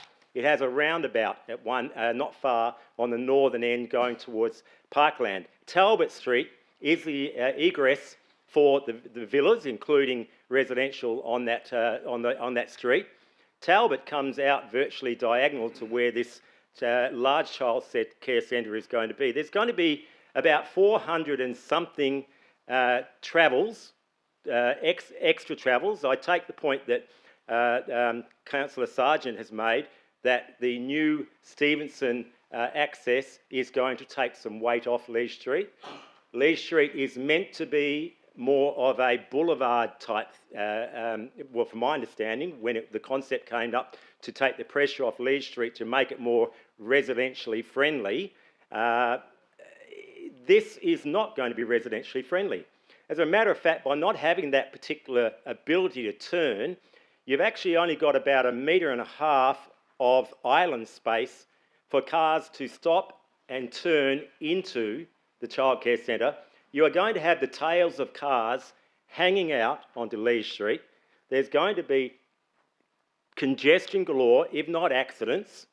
And let me get on to pedestrian safety. This traffic report says that pedestrians won't be affected. I use, just up the road, I use public transport to go and watch the football every week or two, the mighty, not so mighty Eagles. And I just about get run over on Liege Street every time I try to traverse across to catch the bus. It is dangerous on Liege Street. This 460 odd, what is it, 466 more vehicle movements, 488 trips, 83 of those trips during peak, on a narrow road like there is on Cedric Street. It is a similar distributor road. You are going to cause massive problems down there. I can only support this. I think the officers have done a great job with their recommendation, but traffic report is flawed.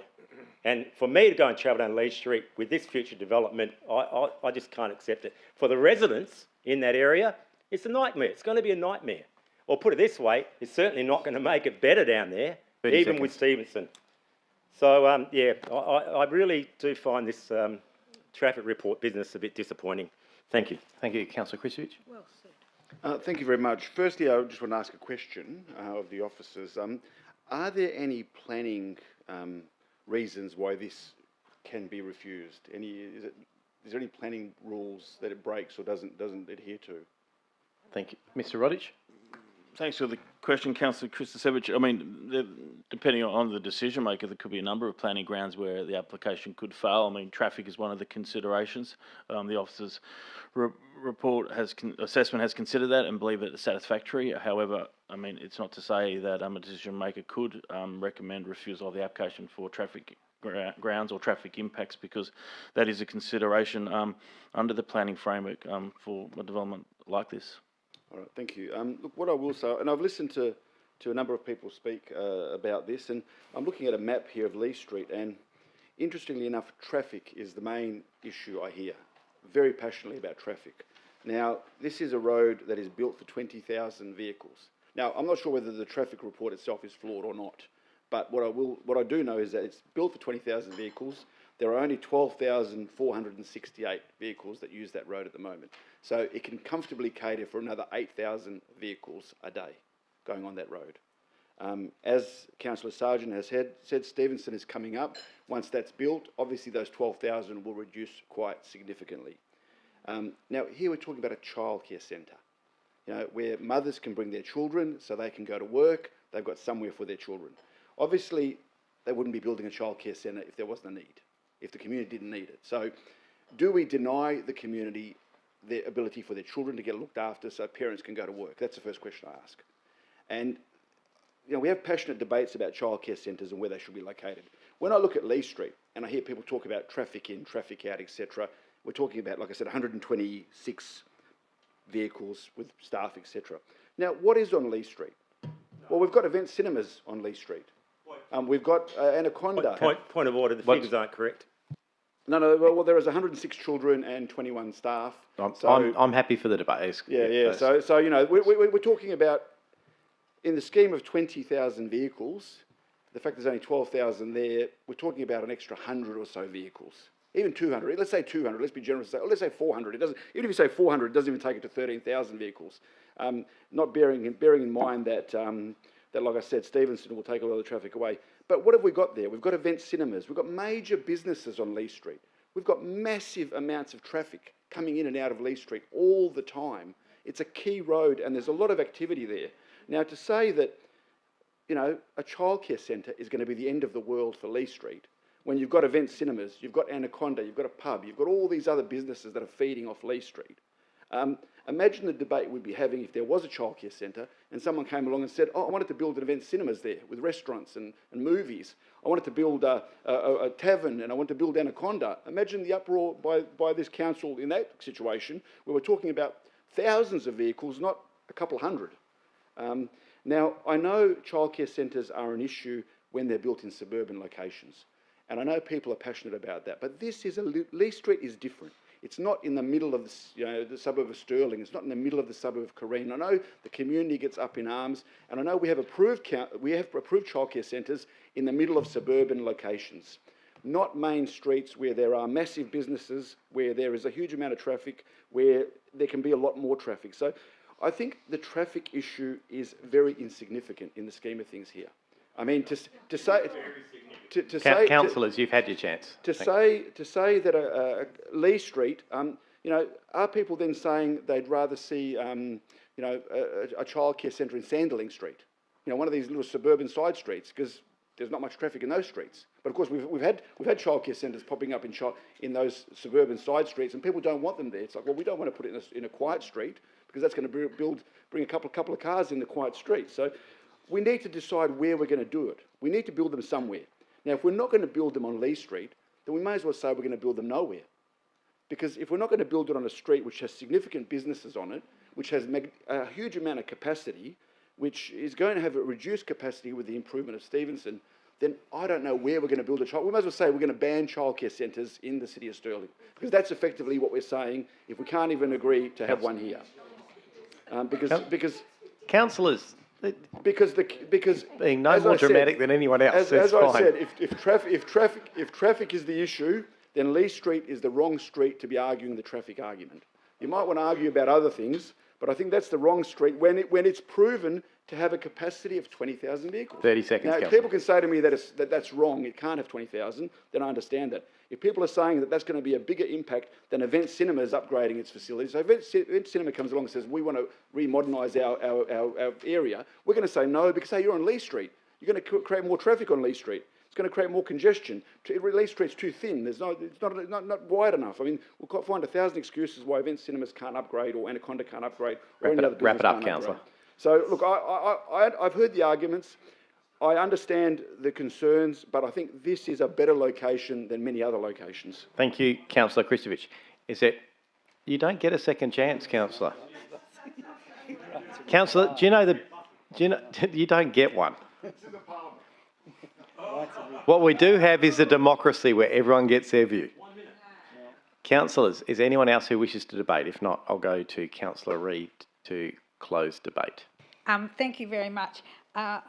Quickly. For people that are perhaps are used to Scarborough and sitting in the traffic of the freeway, they may not understand Lake Street. For the people that live there, it definitely is. Irrespective of Stevenson, and as I said before, it's only a 1955 plan that would be nice to be done while I'm still alive. Stevenson isn't going to make much difference because you already have the Nookaburra development, you already have the cinema, so people aren't going to go down Stevenson to come back up Pearson Street to go to the movies. So you always are going to have that traffic coming in there, not relevant to Stevenson at all. So, and people that want to take their kids to the schools around the area, if they're coming off the freeway, that's what they'll be using. They'll be using League Street to come back up, and that's what they do. Having lived there since my parents bought the house in the 70s, I can tell you that it hasn't got any better over the years. I think people need to put into perspective when they're looking at this report. This is the applicant's traffic report. Yep. The applicant's report. The whole lot of this is the applicant's report. Councillors. The applicant's report. It's not the City of Stirling. We used to have the Engineering Department and Community Safety write a separate report, but that's not there. It's just little bits and pieces all over the place, and I'm going to have to do a motion up to make sure to make it quite clear, because people are confused that this is actually the report. I think also that the issues surrounding, they couldn't have a big childcare centre at the Karrinyup Shopping Centre, which has already got cars. Let's just wrap this one up. Let's just wrap this one up. I might remind councillors that under LPS 3, it is not a permitted use. So under LPS 3, it says it is not a permitted use of childcare. That's on page 14 if anyone wants to cross-reference, cross-check me or challenge me. This is the whole point. It is not a permitted use, but discretion is given to council. If it was supposed to be so great and we'll have a childcare at every centre, then it would have been a permitted use, but it's not. So the discretion's given to council, which to me is wrong anyway. If it's not permitted, it shouldn't be permitted. This is why the town planning schemes all went crazy, and this is where half the structure plans have gone even crazier. And this is why we don't get things done, because they keep changing the rules. So I think I remind councillors that this is not a permitted use in this area, and they should remember that and respect the residents. As for the traffic, yes, it might sound all about traffic, but we have a lot of mature people in that neighbourhood that may not use the childcare centre. May. Well, there's a lot of late babies. 62-year-old the other day had a baby. But if you have a baby at 62, you probably couldn't afford people. So anyway, live in. But the traffic and the pedestrian safety is a major issue, as Councillor Hatton said. For the people that use it, for the people that don't use it, you probably don't know how easy it is to get killed in your car or walking. I think too, as I mentioned before about Stevenson, you need to put that in perspective. The only way that's going to change there is perhaps going to Hale Road. But at the same time, as previously mentioned, whether it goes to the event cinema, the shops and everything else like that, it's still going to have the traffic. With the 20,000, I am quite sure the 20,000, when it was a B distributor road, was when it had 4 lanes. Not when it had a whole lot of medium streets, not when everything changed on it, because it is chock-a-block now.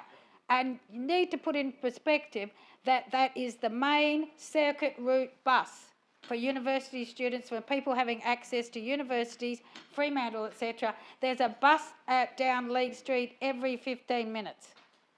and that slows down the traffic, but the congestion stays because people can't go anywhere. And this is causing the issues as well, whether it's going into the cinema, whether it's the childcare centre, which 30 there's already a seconds. childcare centre there.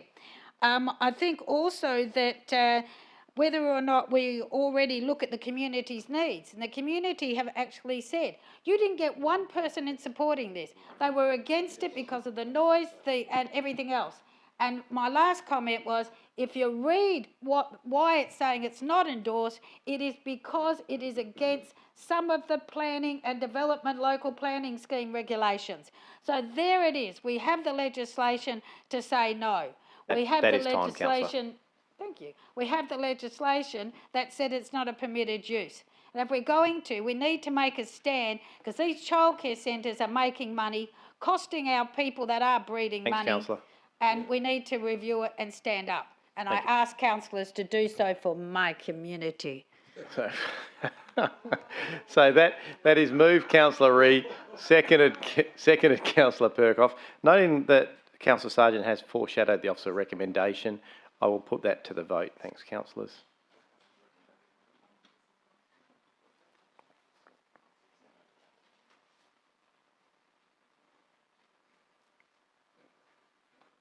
Councillor Ferranti and Proud. Councillor Proud and, yep, thank you. Ferranti. How are we going? Is that it? Thank you. So that motion is carried, noting that Councillors Corrado, Ferranti, Hatton, Lagan, Olo, Perkoff, Proud, Ree and Thornton voted for. Against was Councillor Kristovich, Sargent and myself. Also noting that Councillors Sandri and Migdal are out of the room. Thank you, councillors. Can we call the councillors back? While we're calling them back, can I also please note that we have now been going for 3 hours, thanks to a couple of councillors? No, thanks to a couple of very lengthy debates. I need to rule to extend the meeting, or we have the option to. I don't need your vote. We just need to extend. Don't worry, I'm struggling here because I also get the choice to adjourn the remaining items to the next council meeting. But given we haven't got a lot of other items and they shouldn't take too long, then I think we should continue on and get through this.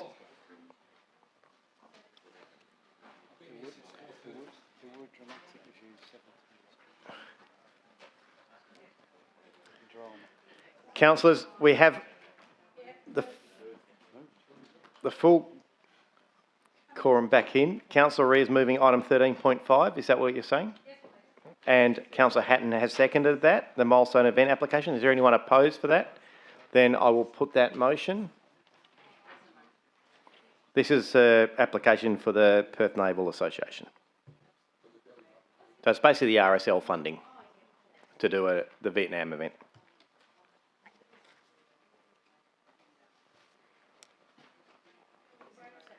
Councillors, who are we voting for? Councillor Sargent, sorry, just your vote.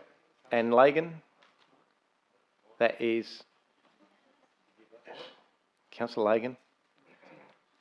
That is unanimous. Thank you, councillors, and carried, obviously.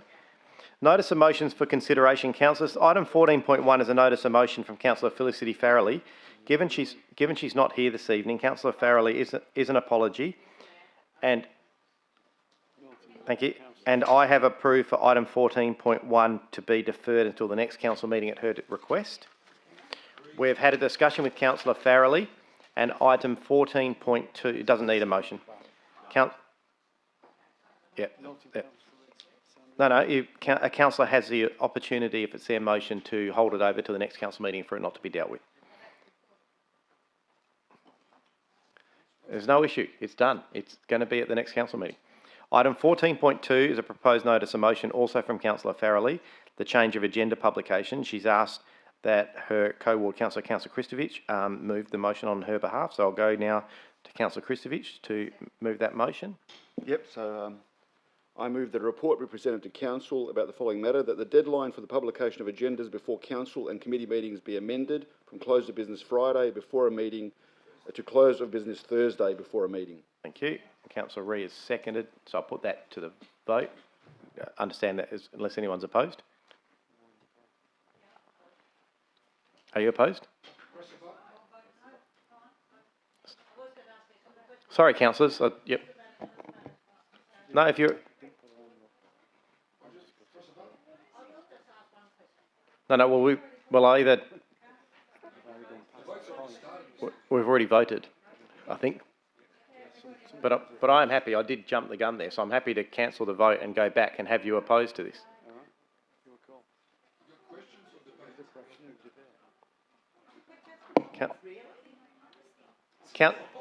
Councillors, councillors, let me get clarification. I'm happy to go back and ask for if anyone's opposed. Excuse me.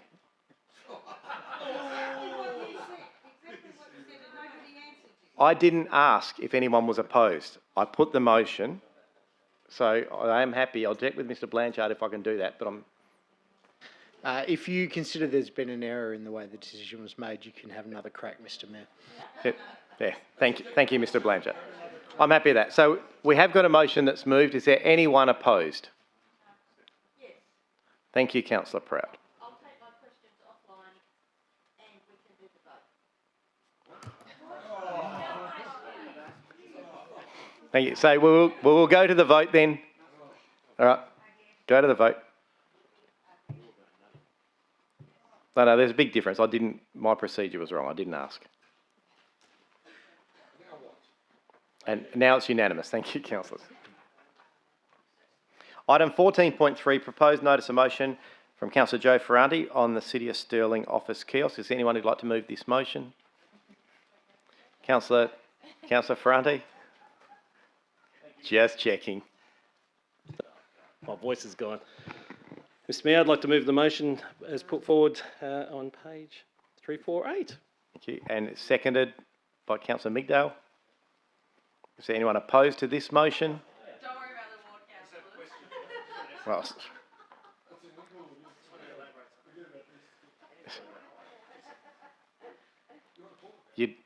is it a quick comment? Yes. Yeah, thank you, Mr. Mayor. I just want to be clear that it's either or. So it was an error actually in the end. It should have been either Inglewood or Dinella, depending on the report's outcome. And/or, whatever's easy. And/or.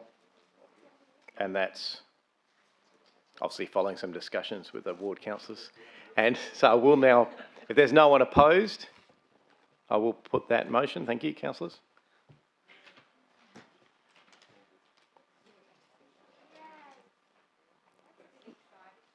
That motion is unanimous and carried. Thank you. Councillors, I'm aware there's some councillors who'd like to put on the record they have proposed notice of motions that will be on the agenda for next meeting. So councillors who have those, Councillor Sargent has one. Thank you, Mr. Mayor.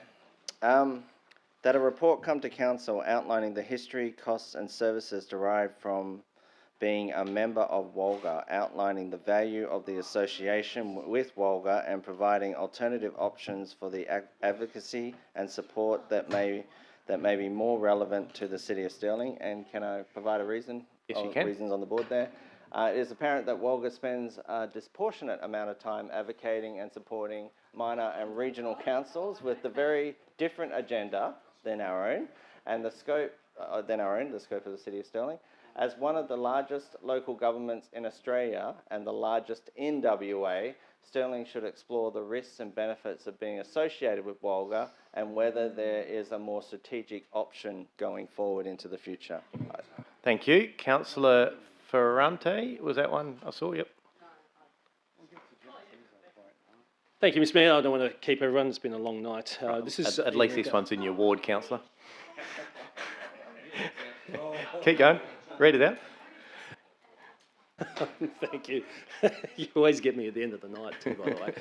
That a report be presented to council about the following matter, that the city consults with user groups, and we all like to consult the user groups, and the local community of Dog Swamp to determine the value of the bridge or the Leaning Tower of Pisa, whichever way you want to look at it, or whether they would like it restored or demolition by order. Thank you.